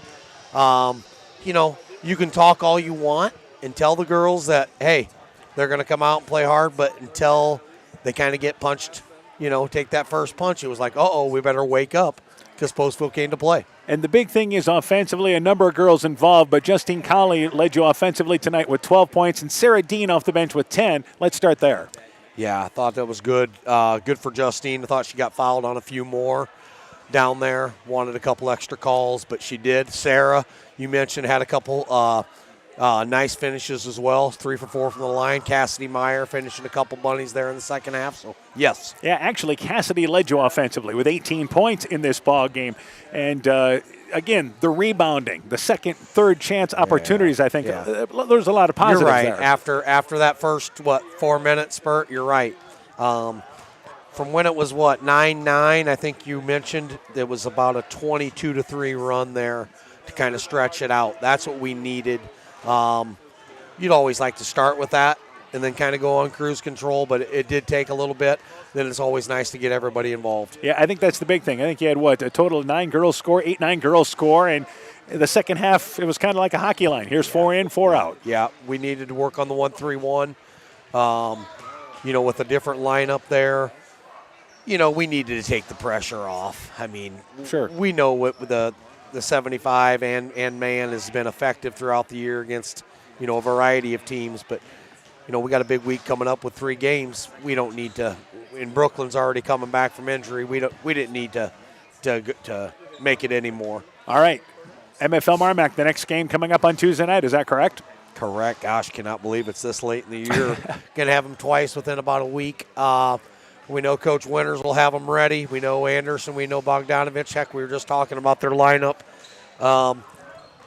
They're going to be ready. They're going to be hungry. You just mentioned beating Turkey. That means they are 2 losses in conference. I think they might be 3. But either way, okay. There's a mixture of teams. You guys, Turkey Valley, and MFL Marmac. So they're probably thinking, hey, we take care of business, then we get another chance at Elkader. So I know winners. He's going to have them ready to go. They're going to be physical.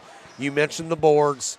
We got to be ready for it. We look forward to it on Tuesday night. We'll talk to you before the ball game. Good luck, Coach. Thank you. Appreciate everything. You betcha. North Fayette Valley basketball coach Jim Calkins. His Tiger Hawk team victorious tonight, 62-27. That's the final score. A quick break. When we return, first half stats, second half action. You're listening to high school basketball here from KCTN Sports. This is Chris Holbert, General Manager of Hall Roberts Son Incorporated in Postville. We would like to wish the area student-athletes both a safe and successful sports season. We have been a community-based company since 1864, servicing and supporting the area ag industry with products necessary for daily success. We look forward to continuing to serve and support both the ag industry and high school athletes in our surrounding communities. Thank you and good luck from the families at Hall Roberts Son. When I started out in the car business, my dad gave me some good advice. Hi, it's Forrest Brown with the Browns family of dealerships. What my dad told me is when you sell someone their first car, you need a good sales department. But if you expect to sell them their second, third, and fourth car, you better have a great service department. Visit any one of the Browns family of dealerships in Guttenberg, Elkader, West Branch, or Victory Ford in Dyersville and find out why Browns is your hometown dealer, no matter where your hometown may be. Tiger Hawk Pirate Basketball is brought to you in part by Bacon Concrete in Postville, Dean Family Chiropractic in Claremont, TJ's Pizza in Monona and Claremont, Myers Auto Service in Monona, Clayton County Recycling, and by Farmers Savings Bank of Colesburg, Elkport, Garber, Strawberry Point, and Arlington, member FDIC. North Fayette Valley leads at the half 31-20. Other boys scores. Clayton Ridge leads Keyhigh 33-25 at the half. Edco leads Central City leads Edco 62-44 going into the fourth. And Maquoketa Valley leads Starmont at the half 54-21. Coach Sass, take us through the individual totals, and let's start first off for NFV. Yeah, NFV led by the Reister boys. Kale with 14, Blake with 8. And then Andre Fuentes chipped in 5 with including a three-pointer, and then Emerson Ward with 2 and Declan Hines with 2. Totals now for Postville. And for Postville, they're led by Josiah Minikue with 10, Jacob White with 2, Cade Downing with 4, Musab Hashi with 2, and Kobe Bohr with 2. Really, the exception of that run, that North Fayette Valley, they had that 10-0 run in the first quarter. That is the difference in this game. Yeah, absolutely. Without that, it's been a pretty even-played game. You can see North Fayette Valley's game plan is to pound it down to the Reister boys, and they're executing that, doing a nice job. And when Postville doesn't get rushed, they do a nice job on offense. It's just when they get rushed, then they start throwing the ball around a little bit. So for this second half, if you're Postville, again, we talked about it, could they get within about 10 at the half? Well, they got to 11 here. But this is what they want to know. Let's get to the fourth quarter and let's be in this game. Yeah, after a little bit of a shaky start, they kind of righted the ship and they're playing well. And again, if they can just be patient, take their time, not get sped up and not force things, they can score the ball. And then they got to really, really try to take the inside away. Make North Fayette Valley hit threes. They've only hit one this game. I would say make them prove that they can make some threes. NFV's been pretty effective at getting the ball down low in the lane. It missed some opportunities, but that's where they want to go. Yep, and they've done a pretty good job of that. And Postville's got to try and counter that now in the second half. So it will be North Fayette Valley's ball to start the second half. Ward, White, also out there will be the Reister boys, Kale and Blake, and you have Lovesgard. Starting 5 for both these teams. For Postville, they've played nothing but 2-3 zone throughout. It is Czech, Minikue, Bohr, along with Downing, as well as Loera. And the pass thrown away to start the second half, intercepted by Czech, who pulls up, takes an 8-footer. He decided to take the shot in mid-air and wedged it between the rim and backboard. It was short. When he went up to pass it, nobody was there. White drives in, athletic move, misses it. Reister the rebound, put back up and in from the right side. Swooping move by White, but left it long, and the rebound pulled down there by Reister. They score first this second half. Yeah, you got to help the helper there. The middle guy comes over to take the drive, and somebody's got to rotate over and take away that offensive rebound. Loera left side to Downing. Downing drives in, covered, back out on top. It's intercepted by Kale Reister. Nobody was at home. Reister drives in, stripped by Bohr on the way up. Then the rebound. Minikue knocked it out of bounds. Bohr touched it out of bounds. He was about 5 feet deep out of bounds, trying to get back into play. And it immediately it's out of bounds off him. Yeah, trying to get away with one there, but he was, like you said, he was way out of bounds. Inbounds, middle of the lane, Kale Reister wide open, and that's too easy. Middle of the lane from 10 feet away on the inbounds, throw it up, go get it, keep it high, and hit the shot. Yeah, again, Postville has got to take the paint away. If they don't, they're just not going to be able to complete this comeback. Check, baseline pass, goes left side to Bohr, who scores it using that right hand from the left side. Got that big brace on there, still took it up with his right hand. I think it's probably getting a little bit better. I've seen him use the right hand just a little bit more throughout the year since he started playing, and that'll only help him. That's their first basket of the second half, 35-22. White on the wing, left side in the offensive end for the Tigerhawks. Back out on top to Lofsgaard, right side to Ward. Ward brings it into the lane area and then stripped by Bohr, but into the hands of Reister. His shot no good from the right side. Tough angle to hit that shot from about 3 feet away, closer to 4 on the right side. Yeah. But he comes up empty. Back offensively, the pass intercepted by White, but he runs out of room in the far corner at the other end as they went back to that 1-3-1, and the pass knocked out of bounds by the Tigerhawks. And I think Cade Downing doing a lot better job of staying straight up here, not going for shot blocks and making Blake Reister finish over top of him. Substitution, Ward checks out. Gavin Grove, a 6-foot sophomore, makes his first appearance. Inbounds, the shot taken there. Was that Minikue took that shot? Yep. Missed it. And 3 at the top of the key. Rebound pulled down there by White. Again, he's at the bottom of that 1-3-1. Grove offensively to Reister at the elbow. 15-footer wide open, leaves it short though, rolled off long. Loera the rebound, then it's intercepted by Kale Reister. Stayed with it, lays it up and in. And it's now 37-22. Postville saying there that there was maybe some contact after the shot. Yeah, I think so, and that was called earlier, so you might be something to look for. Downing goes right side, intercepted by Reister. He thought he had check open, but Reister read it well. Intercepted by the Tigerhawks. Grove carried the basketball as Grove in the backcourt tried to push it into the offensive end. 15-point lead for the Tigerhawks, but they turn it over. 5.5 left in our third quarter. No pressure from North Fayette Valley as they go again, more of a 1-2-2 look, and the ball is kicked by Kale Reister. And not quite as extended as it was earlier. So now back to 1-2-2, but sitting back just a little bit more than they were earlier. And we saw North Fayette Valley man up Clayton Ridge for 4 quarters and do it pretty darn good. Yeah, so they can play a variety of defenses, and that's hard to prepare for. Bohr to Minikue. They beat the pressure. Right sideline to Check. Check drives baseline. Little pump fake. Pulls up. 6-foot shot. Banks it up and in right side. Good job by Check. That little head fake gave him a little spacing.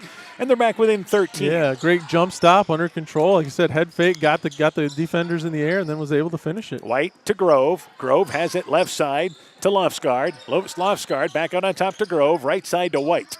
White, again, you see Postville just daring them to shoot from the outside, and Kale Reister will. Right side for 3, leaves it short. In the air, Lofsgaard tried to put it the rebound, no luck, but there's Kale Reister again, crashing the glass. Got the rebound, banks it up and in from the right side. Yeah, and again, North Fayette Valley just really working the paint. Bohr to Minikue, drives in, double pump layup, it's off the back of the rim, no good. Bohr the rebound, just brought it down, took it up over the, didn't try to catch it in midair. Right, and kept it high when he came down with it. He didn't bring it to his waist where he could get that thing stripped either. Kept it high and straight back up and in. 13-point lead for the Tigerhawks after the Bohr basket. Grove back in the lane trying to go to Burrow. It's knocked out of there, and the loose ball picked up by Minikue. He drives in, Euro step, and he's hammered hard by Grove, who's a little bit frustrated with the turnover.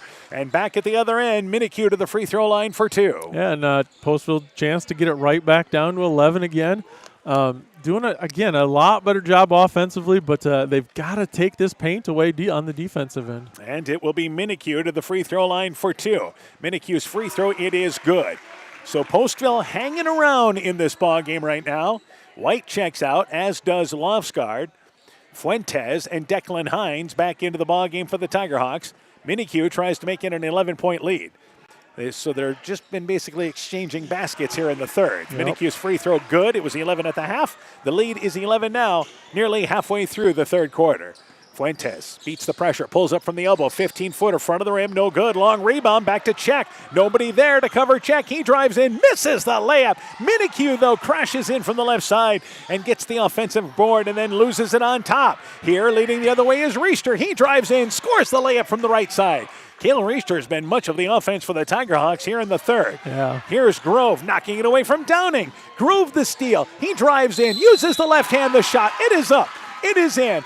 fouled, count the basket. And just like that, it's a 15-point lead and a 3-point opportunity for Grove. And turnovers, Postville had it to 11. They were playing under control, and then all of a sudden you get a spurt of 2-3 turnovers that North Fayette Valley converts, and they are able to stretch this out again. You even see Loera there at the bottom of the block saying, slow down, given the emphasis with the hands. Grove, the left-handed free throw, no good. He gets his own rebound, then drives in, left-handed layup, scores it. That's too easy. Yeah, it is suddenly a 17-point lead. Nobody boxes out the shooter. 6-0 run, and they had 4 in that trip. Offensively, Minikue. Here's Bohr, left side, left wing for 3. Got it. It's a 2.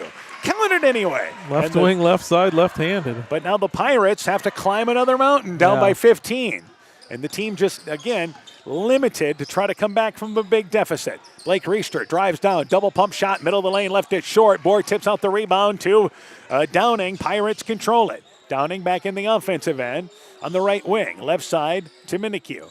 Minikue has a lane to the basket, swoops in with the right hand, left it short. He switched hands, should have taken it up left-handed. But now Downing steals the pass away from Hines and scores the layup. Pirates stayed down there defensively, back within 13. Here's Fuentes. Fuentes, lane to the basket. Loses it, traveled with the basketball. Got in the lane, looking for a Tiger Hawk. Couldn't find any.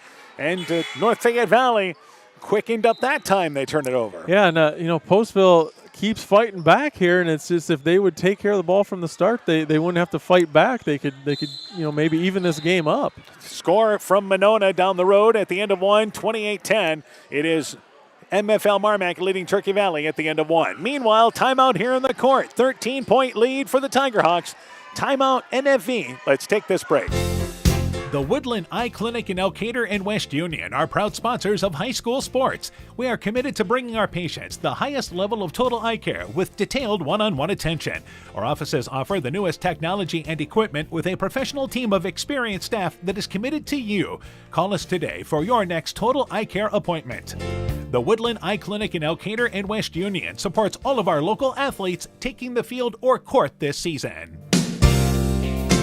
Find the perfect gift for birthdays, weddings, and anniversaries at Clayton Drug in Elkader, Strawberry Point, and Sumner. Each store is unique in its own character and design, but all have gift items that would be the perfect gift. Clayton Drug is proud to carry many name brand lines such as Mud Pie, Young Living Oils, Greenleaf Candles, Melissa and Doug Educational Toys and Gifts, CJ Gibson, and many more.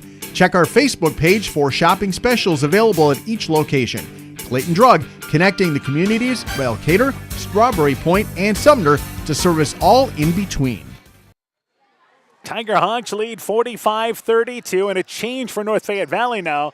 Is again going to extend things full court here now. Yeah, they're going to ramp up the pressure again. Inbounds, Minikue. They look to trap on the double team. Minikue gets out of it, but then throws it to center court, and it's intercepted by Reister. Reister back to Depke. He loses the ball, picked up by Bohr, and a reach-in foul by North Fayette Valley. Well, the Tiger Hawks, a good change, forced a turnover, but they gave it right back. Yeah, that's exactly what you can't do. Once you force that turnover, you can't just hand it right back. All that hard work goes to nothing. And the foul was on Depke. That is his second. Inbounds, check. Check again, double teamed, and he loses the basketball right in front of us, and I believe they're going to give it back to him.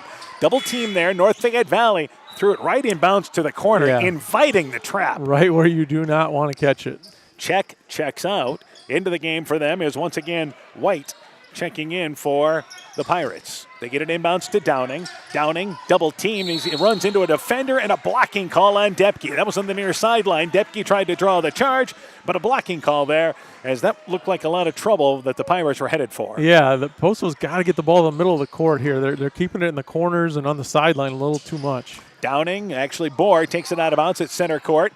Gets it inbounds to White, way on the opposite side. White pulls up at the free throw line, 15-footer, no good. Depke gets the rebound off the right side. Back offensively, it is Reister to Ward. Ward, top of the key to Hines. Declan Hines goes in the lane to Reister. His shot facing the basket off the back of the rim. Gets his own rebound, put back, blocked by Bohr. Bohr got a piece of it, and Bohr gets the rebound off the right for the Pirates. Yeah, he's got good length down there. Downing drives in and runs in. You can call an offensive foul here because he's out of control. He runs into Reister, and that's like hitting a brick wall. They both end up on the floor, but Downing dribbled into trouble there, and he's calling for the foul. Yeah, he kind of got the ball caught on his hip, and I think he had no choice but to keep going. And two solid bodies colliding there. And you see now that Cale Reister checks out. Fuentes back in for the Tiger Hawks, leading by 13. Fuentes left side to Ward. Ward and trying to go to Riester, deflected out of bounds to Loera in the corner. I mean, North Fayette Valley, I don't know if we see the same defensive effort we saw for 4 quarters against Clayton Ridge on Friday night. Yeah, and Postville I think is a pretty good offensive team, so you got to give them some credit too on that. Maybe a little quicker at some spots. A couple more shooters perhaps. Right side, it is Ward. 2 minutes left in the third.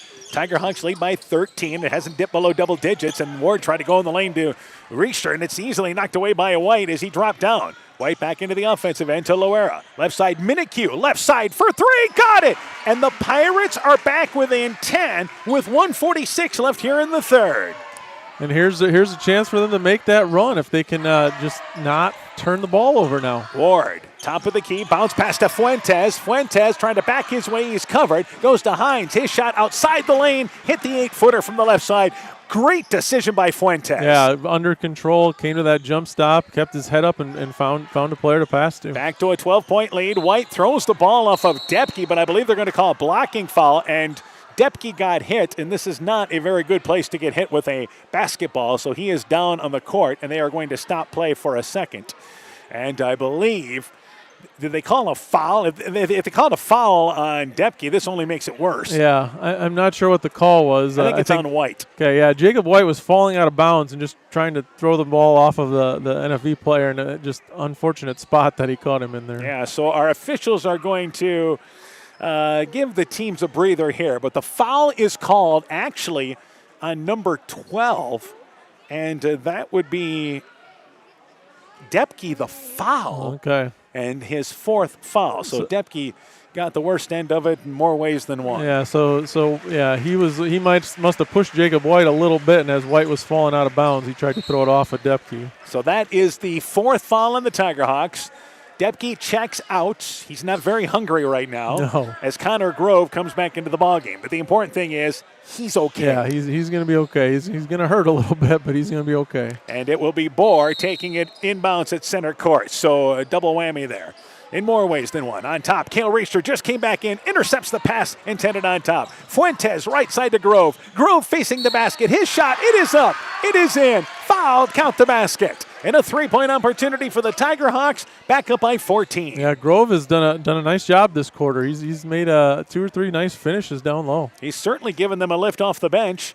And this is, again, a chance to put them back up by 15. They've led by as much as 18. The lead was 10 once. Grove's free throw, in and out. It is no good. Downing tried to go up with one hand to get the rebound, lost it. It's picked up there by Bohr. Minikue back offensively. A minute to go in our third quarter. Minikue, left sideline to Downing. Downing left in the corner. And cross-court pass to Loera and dropped the ball. Loera knew he had a one-on-one opportunity, but just took his eye off the ball as he drove in right side. They turned it over. Yep, again, turnovers, they get it back down to 10, and now 2-3 turnovers in a row again, and North Fayette Valley is able to stretch it out. Back right side to Grove. Grove back out on top now here to, again, a White. Back over to Grove. Right side, pass almost intercepted by Bohr. Read it well. But again, he used the left hand, and you understand that. He's got a big brace on his offside hand there. He did a great job reading that pass, and if he has 2 hands, that's 2 points for Postville on the other side. Fuentes back out on top to White. 35 seconds left, but the shot clock's at 15 here in our third quarter. Grove, right sideline, and has to go in the lane there to White. Took his eye off it on the other end. So we exchange turnovers there, and the ball goes back to Postville. They may get the last shot here in the quarter. Yep, they sure could if they choose. And it will be again across the timeline. It is Minikue, right side to White. White able to go back out on top to Minikue. Minikue trying to drive into trap. And again, where are you going there? Fuentes picks it up, trying to lead Riester, and he throws it away back at the other end. We exchange turnovers again. Loera, his pass intercepted as White tiptoes the sideline on the far side. 4 seconds to go. White, right side to Fuentes for 3. Right wing, it's off the back of the rim. And that's how the third quarter comes to an end. Tiger Hawks still in control, but Postville hanging around. 49-35. Tiger Hawks in the lead as we go to the fourth. Let's take this break. This is Michael Erickson at Central State Bank. We provide a complete line of lending services to help you get the best out of life. From home mortgages and equity loans to vehicle and personal loans, We have expert lending professionals who will work with you to provide options to address your needs. At Central State Bank, you don't deal with a branch or department, you deal with a banker who is dedicated to you. Central State Bank, member FDIC. Tiger Hawk Pirate Basketball is brought to you in part by RGK Portable Building, serving Northeast Iowa and Southwest Wisconsin. Norby's Farm Fleet in Northeast Iowa. Guttenberg Municipal Hospital and Clinic. Check out career opportunities at guttenberghospital.org. Fisk Farm and Home in Monona, Cresco, and Decorah. The Lowena Savings Bank, member FDIC. Culligan Water Conditioning in Elkader, and by Thompson Construction and Monona Overhead Door. This is KCTN, Garnavillo, Elkader, Iowa. Tiger Hawks led by 11 at the half. It's 14 as we go to the fourth at 49-35. Yeah, every time, Postville's able to get it down to 10, 11, and then they just can't get it quite into single digits. So it will be Pirates basketball to start this fourth quarter, down by 14. Another score, Key High and Clayton Ridge. Clayton Ridge leads 47-31 at the end of 3. So we'll continue to keep you up to date on that ball game. Again, MFL Marmac, big lead over Turkey Valley by 18 tonight. Central City has defeated Edco 82-53. Mac Valley on their way to beating Starmont. That was 54-21 at the half. It is White along with Minikyu, Downing, Bohr, and also out there is Hashi to start this fourth quarter. White at the free throw line, left side. That is Bohr, left corner for 3. Got it from the deep left corner. Should he stay left-handed? I don't know. It doesn't look bad, but I know he shoots well right-handed too. I think, like I said, I think next year it's just going to make him more dangerous. He's going to be almost ambidextrous. They are back within 11 with 7.5 to go. White, Fuentes, Grove. Also out there, Blake Reister, Cale Reister. Left side, Cale Reister, deep left corner for 3.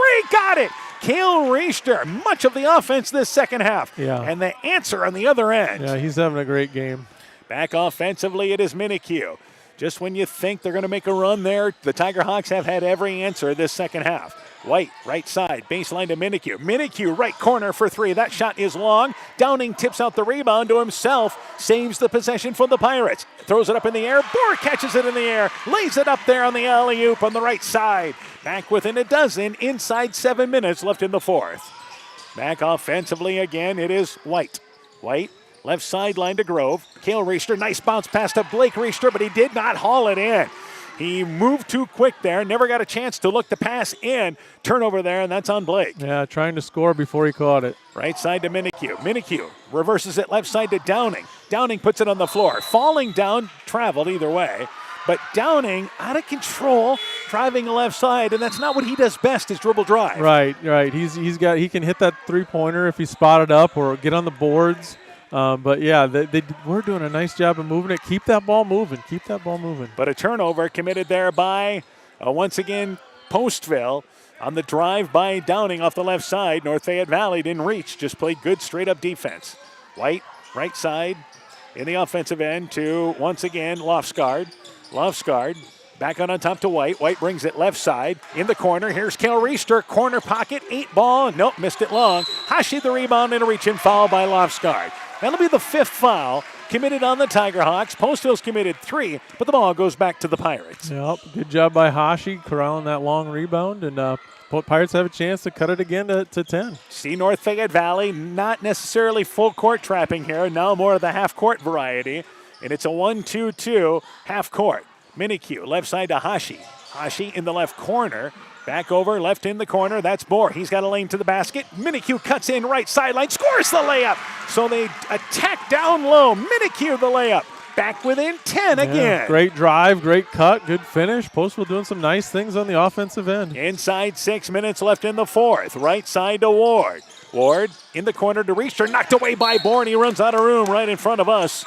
In the corner, Bohr just a step away from stealing that pass. He's doing a nice job in the defensive end here. He's using his length and getting hands on passes and forcing some turnovers. Reister takes it out of bounds, not far from us along the right baseline. Has to go on top to Lofsgaard.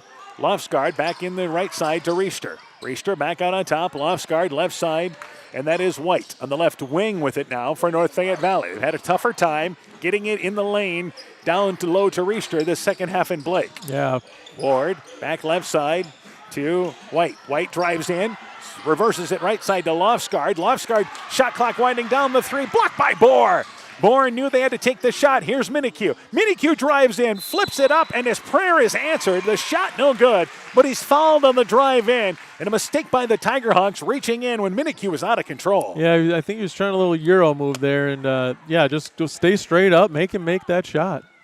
But Minikue goes to the free throw line, and the Pirates, who have trailed much of this night, can get back within single digits, and the free throw there is good. It's 52-43 here with 5:15 to go here in the fourth. And they haven't turned it over in this quarter, and that's been the difference. When they don't turn it over, they can score the ball. Free throw by Minikue. It is good. It is now an 8-point lead. By the way, MFL Marmac leads Turkey Valley 56-12 at the half. That's a little surprising. And top of the key, Blake Reister. Reister just inside the left block area. Shot no good. Reister, Blake, that is the offensive rebound. Misses the putback from the left side, but he'll go to the free throw line for two. And this is what the Tigerhawks did so well the first half. Blake Reister to the free throw line for two. Yeah, I think they got to get back to that here. Reister, high-low post, some high-low feeds. They're going to be able to offensive rebound out of that a little bit too. 5:03 to go. Free throw by Blake Reister. It is good. It's a 9-point lead for the Tigerhawks.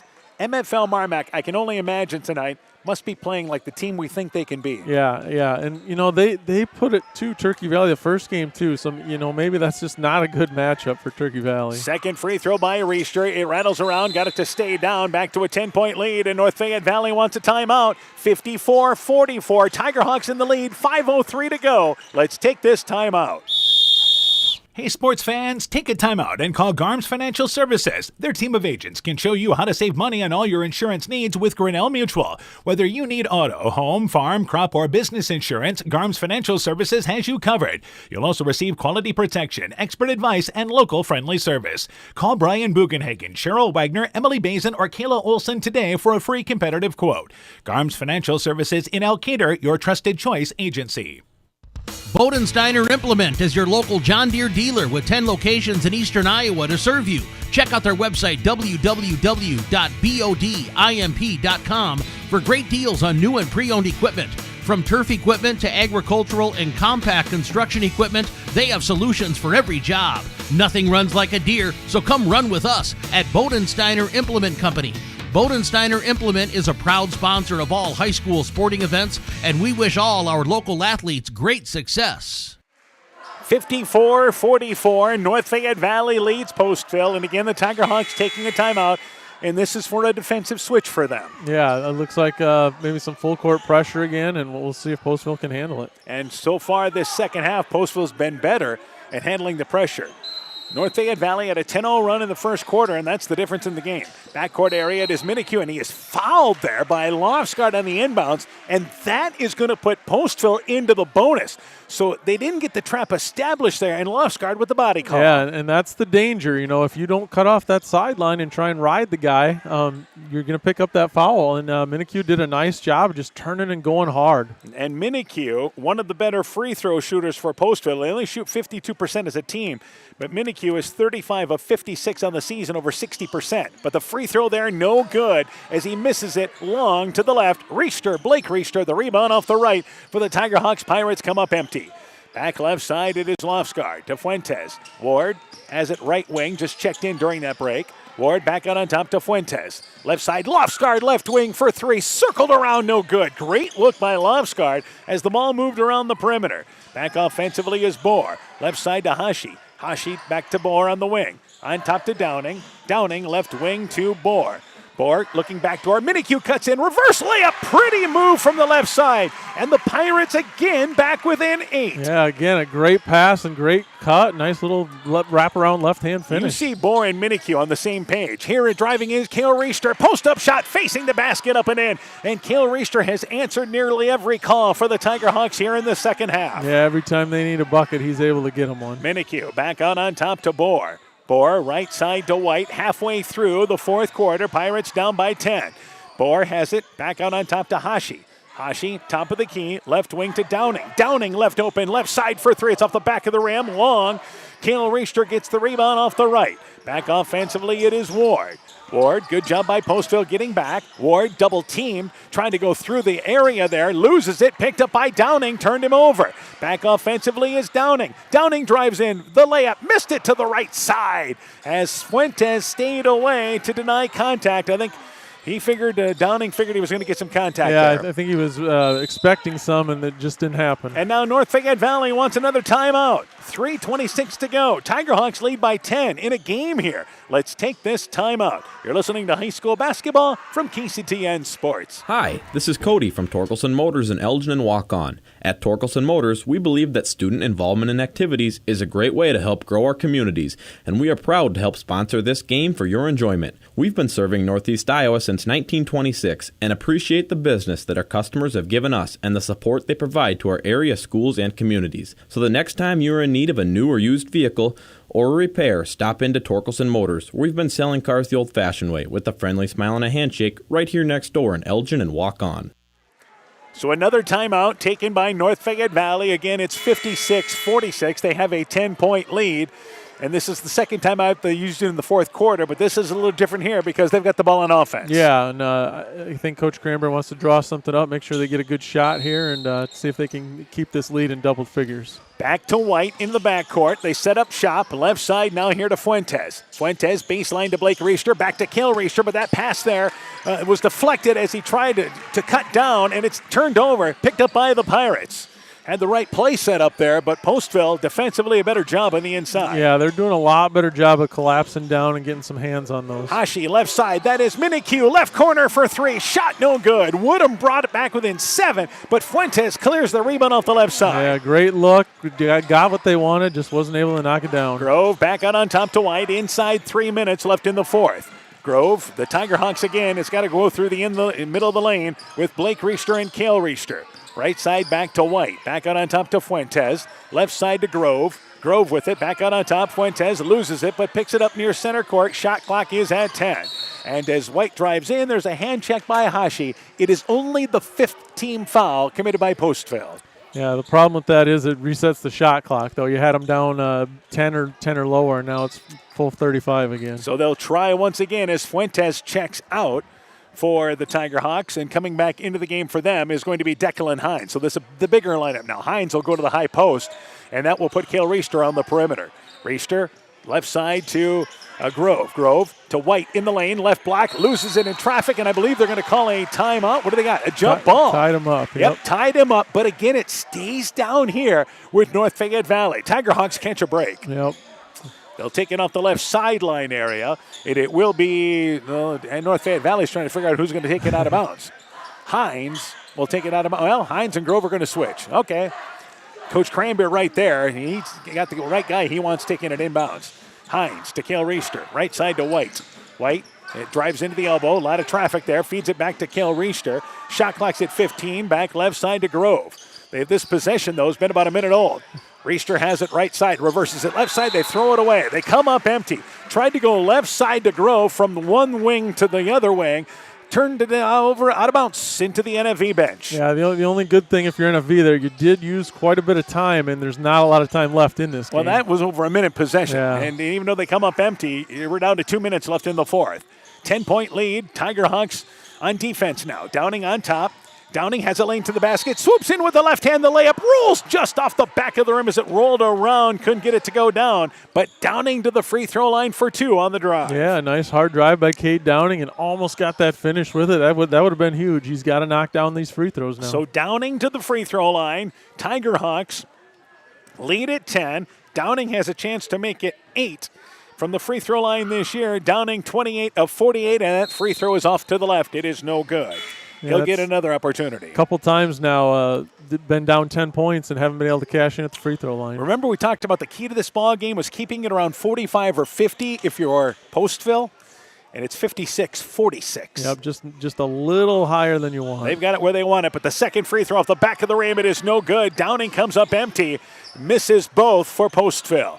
So they had a golden opportunity there, a chance to score without the clock moving, and they come up empty. North Fayette Valley can be patient here. Grove, high post area, brings it left side, covered, and goes over to Cale Reister. Reister swings it left side to Grove, and a reach-in foul there committed by White. So that's the 6th team foul. Next foul puts North Fayette Valley at the free throw line. Yeah, and I think Postville's going to have to start fouling here. There's just not enough time to defend with the shot clock. Grove, left side, shot clock's at 35 now after it resets. Inbounds to Fuentes in the corner. Fuentes back out on top. And they hold the basketball there with Cale Reister. Again, use time here if you're North Fayette Valley, and there is a foul. Grove is fouled by White. So that is the 7th team foul. Grove goes to the free throw line, and I guess if you're going to foul somebody, he had only shot 3 free throws coming in, but he's been to the line a couple of times tonight. Yeah, I think that's probably who you want to foul. He hasn't made one yet tonight, so good foul there by Jacob White. And again, this is a 1-and-1. Grove's free throw on its way. It is good. Rolls over the front of the rim. Rolls to the back. It is good. Grove has had big minutes, big points this second half. He has, yeah. He's had some good finishes down low, and now a made free throw. So he's been a good player here for him off the bench. Second free throw on its way there, and that one is no good. Rebound kicks to the right, and Bohr picks up the rebound ahead to White in the offensive end. White drives in, leans into that time Fuentes, who tried to draw the charge, but instead is called for the block. And White to the free throw line where he's got a 2-shot drive on the 2-shot opportunity on the drive in. Yeah, so here another chance for the Pirates at the free throw line to score without any time going off. They've got to cash in on these. If this becomes a free throw shooting contest, North Fayette Valley is the better shooting team at 63%. White to the free throw line, and White's free throw on its way there, and it is good. By the way, White has only been to the free throw line 3 times before tonight. Yeah. And he was 0 for 3 before that one. So the second one will try to make it a 9-point game with 1:20 to go. Second free throw by White. Second free throw. It's off the back of the rim. It is no good. And Cale Reister gets the rebound. So only 1 of 2. It remains a 10-point lead. Fuentes in the backcourt. Postville now pressing. Cale Reister tried to lead Blake Reister and overshot it, and they're bailed out by a foul as they tried to push the head into the offensive end. They took a timeout. North Fayette Valley took a timeout to avoid a turnover as the shot clock had already run off 8 seconds. So a timeout by the Tiger Hawks trying to close the deal, leading by 10. 1:11 to go. Let's take this break. Stop into Nightingale Drug in Guttenberg to find that perfect gift for that special occasion. We have Silver Stars jewelry line, Gans and Carson home decor, Simply Noel purses and bags, Melissa and Doug toys, and baby items. Need that last-minute greeting card? Stop in and see our large selection. We have something for every occasion. Nightingale Drug and Gift Shop, your small-town, family-friendly business, located along Highway 52 in Guttenberg. Health Mart, caring for you and about you. At Almakeek Clayton Electric Cooperative, we provide more than energy. We also provide ideas to help keep you safe. Use portable space heaters safely. The safest types have switches that turn the heater off if it is tipped over. Keep portable heaters away from papers, bedding, draperies, and other combustible materials to prevent fires. And keep them away from water to prevent electrical shock. Never leave a space heater unattended or leave children alone in a room with a space heater. Your electric cooperative cares about keeping you safe. That's the power of human connections. Almakeek Clayton Electric Cooperative, your Touchstone Energy cooperative. So again, our score, 57-47. North Fayette Valley in the lead. It is the Tiger Hawks basketball. They still have a timeout to use. Postville is in good shape. I believe Postville has 4. But here's full court pressure, and it's man-to-man, full court pressure. Inbounds to Cale Reister in the backcourt, who's guarded by Bohr. This is what's nice about having size and a kid like Reister who can handle the ball. Left side to Blake. Pump fakes, drives in, shot, no good. Rebound deflected out of there, picked up by Downing. Just didn't finish. Downing ahead to Bohr. Bohr with the right hand could not make the layup. He couldn't adjust. And for Postville, they come up empty, and Fuentes followed by Hashi with 49 seconds to go. And you got a feeling that might have been Postville's last opportunity. I think that was it, yeah. Kobe Bohr just kind of caught it in no man's land there. He wasn't right in front of the rim, but he wasn't on the side for a good angle and couldn't get the finish. And at the free throw line will be Fuentes for what is still a 1-and-1 on the 8th team foul committed by Postville. So Fuentes to the free throw line for a 1-and-1. Fuentes' free throw there, it is good. Fuentes, by the way, missed the early part of the season. Came back there right after the Christmas break. 1 of 5 from the free throw line on the season. But He continues to get stronger. The points per game up to 5 points per game. Yeah, really settled into that sixth man role. Takes a little bit to get back into basketball shape being out that long. Second free throw, that one over the front of the rim, rolls to the left. It is no good. 1 of 2, but that should be enough. Minicue back in the offensive end, drives in, leans into Blake Reischer. Offensive foul. Wait a minute. An offensive foul, then a block call. I'm not sure what we've got. I'm not sure either. The official initially signaled charge, but now it is a block. And did the ball go in? It did, yeah, he made it. So Minicue's basket is good, and here's a three-point opportunity with 50.8 seconds to go. So it is a blocking call on Blake Reischer as Minicue attacks. His free throw good. A three-point play brings them back within 8 with 40 seconds to go. Yeah, if they can get a turnover here, now you never know. Cale Reischer inbounds to Fuentes. Fuentes in the backcourt. Feeds it back to Cale Reischer. Back to Fuentes. It's intercepted by White. White saves it back to Downing. Downing drives in, spins the floater. Blocked by Cale Reischer. Denies him defensively. And a huge defensive stop by the Tiger Hawks. Then a foul committed by White as the loose ball picked up there by Fuentes. Yeah, nice move by Kate Downing, but just even better defense by Reischer there, getting up high for the block. So Cale Reischer, who has been so big in the offensive end for North Fayette Valley, really they're consistent tonight offensively with a big defensive block there. And now I believe we've got a timeout taken by Postville. 25 seconds to go. Back with the finish after this. Tiger Hawks lead by 8. Let's take this break. When making up a to-do list, don't forget to include servicing your car at Edie's AC Delco Service Center in Garnavillo. Your car should have the best care, and Edie's will make sure of it. Stop in or call 964-2186 to make an appointment. Tires worn out? Well, Edie's can replace them. Need a tow? Call Edie's at 964-2186. Kay, Lynn, and Todd invite you to stop by and fill your car's tank with fuel at Edie's AC Delco Service Center in Garnavillo. Edie's open 7 a.m. Mondays through Saturdays. So a quick 30-second timeout taken by Postville, and this may be one of these situations of, well, let's see if we can ice the shooter here. Yeah, I think that's some of it, and then they're probably setting up a three-point play or some sort of offensive set on the other end too. And again, Fuentes, just there moments ago, made 1 of 2 moments ago. 25 seconds to go. Postville, this has been a gritty effort. North Fayette Valley likely to hang on here. And the free throw by Fuentes rattled around, got it to stay down. And it's now 59-50. Tiger Hawks lead by 9. Yeah, I think, the Tiger Hawks are probably going to hang on, but kudos to Postville here. They've really battled and made North Fayette Valley play this entire game. And second free throw being eyed by Fuentes. Short off the front of the rim. It is no good. Rebound by Bohr. 9-point lead for the Tiger Hawks. Minicue stops, pops for 3. Right side, the shot no good. Blake Reischer gets the rebound with 15 seconds to go. Cale Reischer gets it ahead to Hines. He's ahead of the pack. Jump stops, lays it up from the right side. Heady play by Hines. Cale Reischer the assist. They lead by 11. Back offensively is Minicue. Minicue right side to Bohr. Bohr takes a 3, right side on its way, leaves it short, no good. Fuentes gets the rebound, and the game comes to an end. North Fayette Valley, they win their 8th in a row on the season, but they had to work hard for this one. Had a 10-point run in the opening quarter to build a double-digit lead. Postville hung around all night, and North Fayette Valley finally closes it out late. They win by a final score of 61-50. With the win, North Fayette Valley 9-4, 9-2 in the conference. Postville drops to 2-13. They are 2-9 in the conference. We'll take a break. When we return, game stats, coaching interviews. Your post-game show is coming up. You're listening to high school basketball from KCTN Sports. When making up a to-do list, don't forget to include servicing your car at Edie's AC Delco Service Center in Garnavillo. Your car should have the best care, and Edie's will make sure of it. Stop in or call 964-2186 to make an appointment. Tires worn out? Well, Edie's can replace them. Need a tow? Call Edie's at 964-2186. Kay, Lynn, and Todd invite you to stop by and fill your car's tank with fuel at Edie's AC Delco Service Center in Garnavillo. Edie's open 7 a.m. Mondays through Saturdays. Alpine Communications believes connected communities become thriving communities. We are the local telephone company that became a 21st century communications provider. Alpine provides internet, television, cellular security, and telephone too.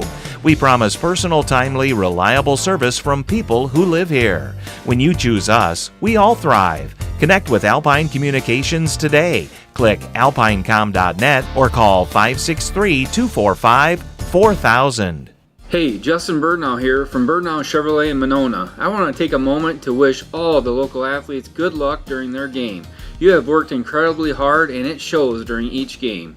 Myself and the entire Birdnow Chevrolet Monona team is wishing you all that you do your best and good luck. Elkader Tax and Bookkeeping are proud supporters of all of our local high school sports teams. We want to wish everyone the best of luck on their season. We are here for all of your tax, payroll, and bookkeeping needs. Give us a call at 563-245-2154. Again, that number is 563-245-2154. Thank you from Kurt, Steve, Carol, Josie, at Elkader Tax and Bookkeeping, located in downtown Elkader.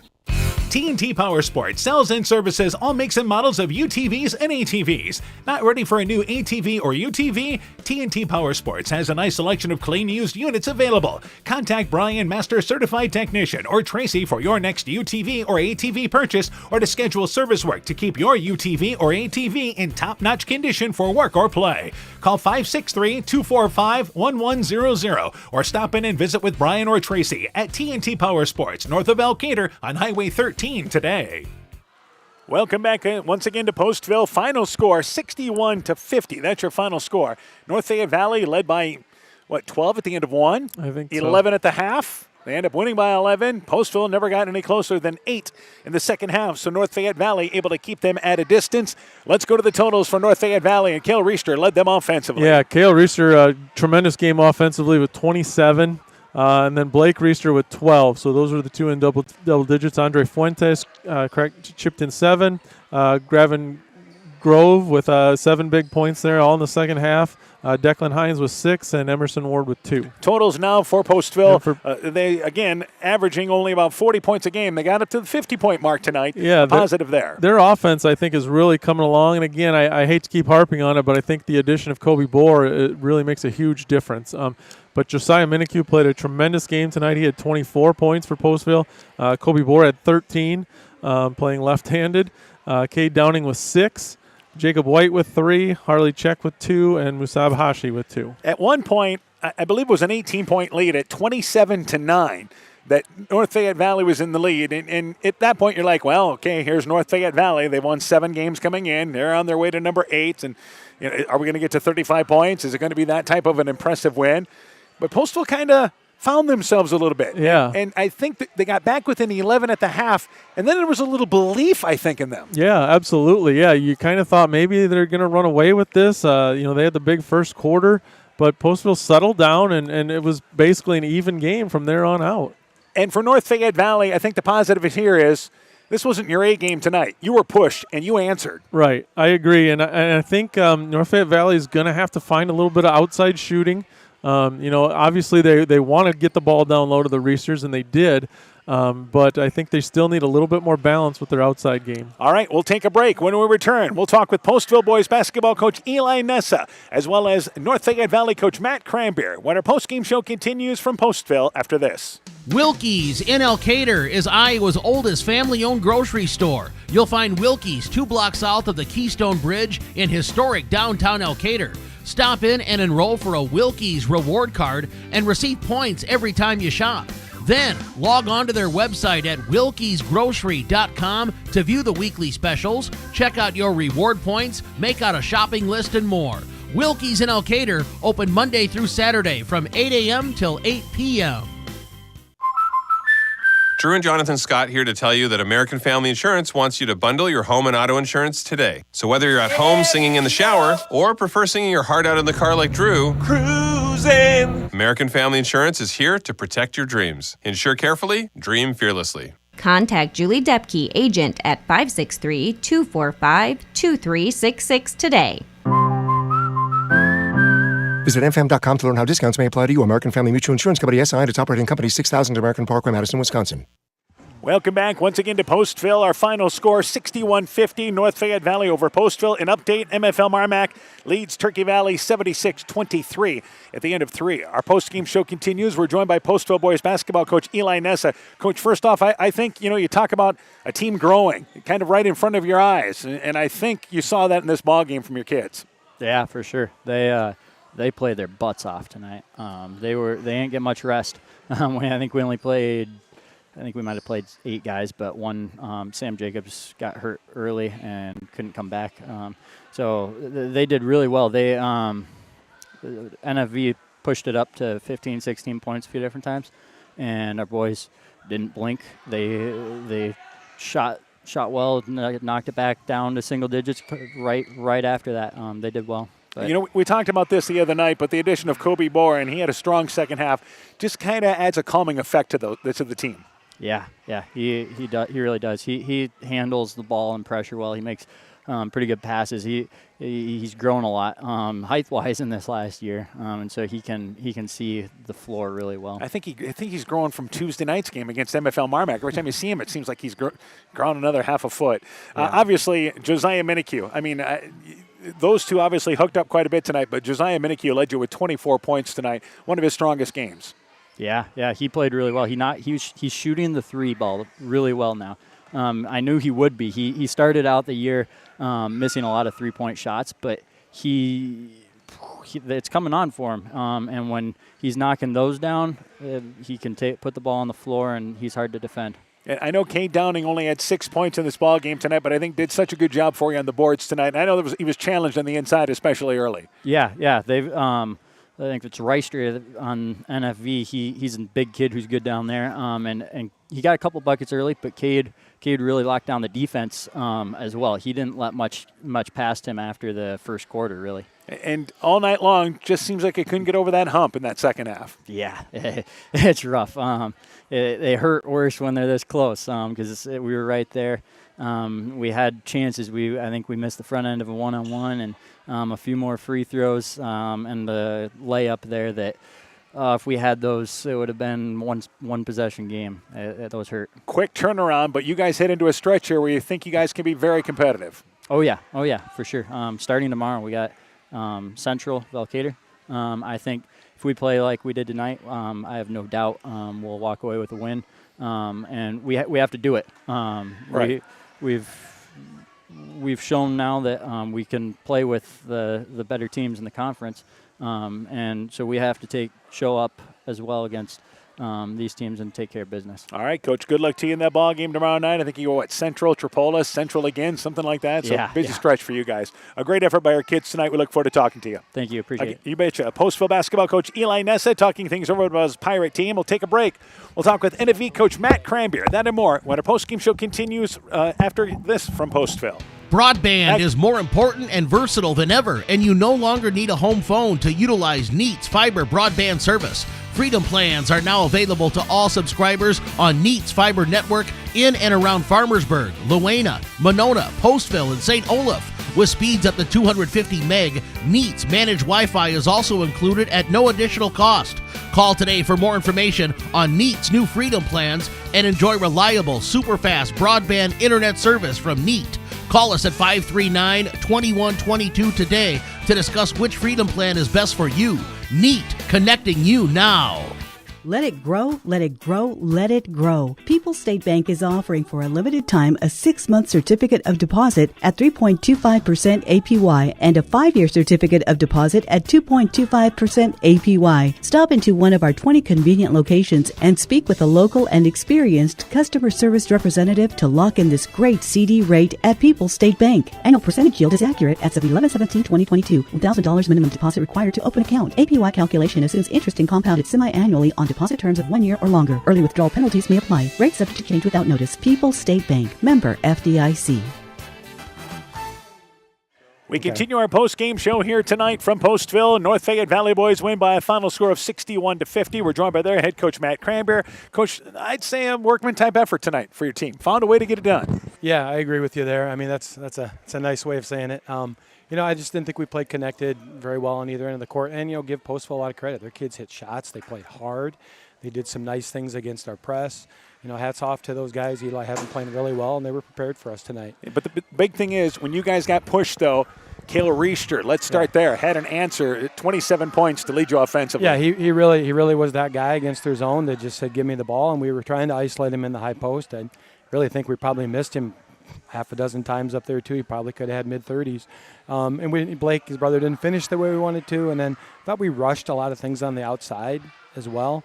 we've seen some 2-3, but, we haven't seen much of it lately. That's not an excuse, but I just didn't think we reacted well to their 2-3. Yeah, Blake Reischer had 12 points. You had success early in the ball game getting the ball down low. Yeah, we did, and then he kind of missed a few shots here and there, and then maybe we were trying to play a lot of guys, try to play a little more up tempo. Maybe we got a little bit ahead of ourselves at times as well, and trying to score before we actually had the ball in the scoring end.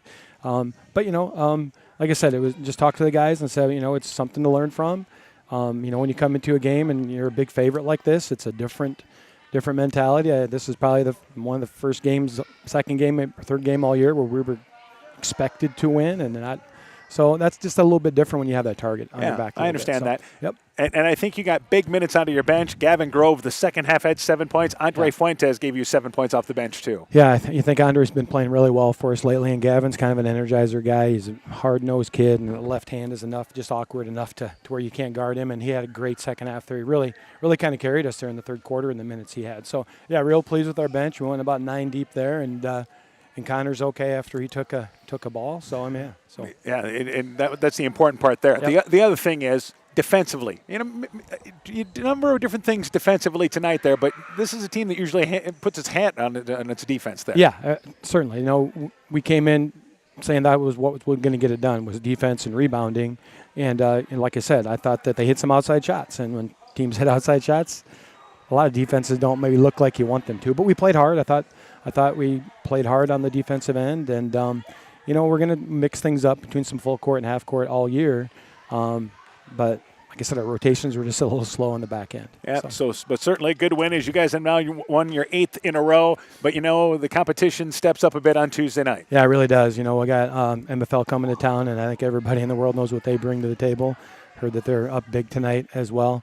They're going to score. They're going to be a high-flying team, and we've got to figure out some ways to slow them down and make some of their shots contested, and we're going to have to rebound in that game as well. So work cut out for us with that game, and then we got New Hampton next week as well, and then Southwind on Friday. So a big week for us next week. All right, Coach, we'll talk to you before that game Tuesday night. Good job on the win tonight. Thank you. We look forward to talking to you Tuesday. You bet. North Fayette Valley basketball coach Matt Cranberry talking things over there about his Tiger Hawk team. They win by a final score of, once again, 61-50. A quick break. Final thoughts from Postville. We'll wrap up the post-game show after this. Winter high school sports season has begun. Dr. Mark Foey, Dr. Jessica Wilkie, Dr. Courtney Wicken, and the staff of Family Dentistry Associates in Monona encourage you to support your local high school basketball and wrestling teams. Family Dentistry Associates of Monona, 539-4651, where health-changing smiles are created.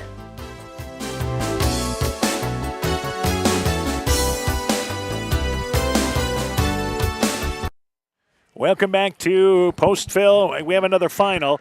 MFL Marmac has defeated Turkey Valley tonight. Final score there, 89-32. MFL Marmac running away continuously with the Upper Iowa Conference, winning tonight, once again, 89-32, the final score there. Let's go through our finals tonight. First off, our girls' final. North Fayette Valley girls won 62-27 in our featured game. Clayton Ridge and Keyhigh won 34-32. MFL Marmac hands Turkey Valley their second conference loss, 52-46. Southwind over West Central, 65-27.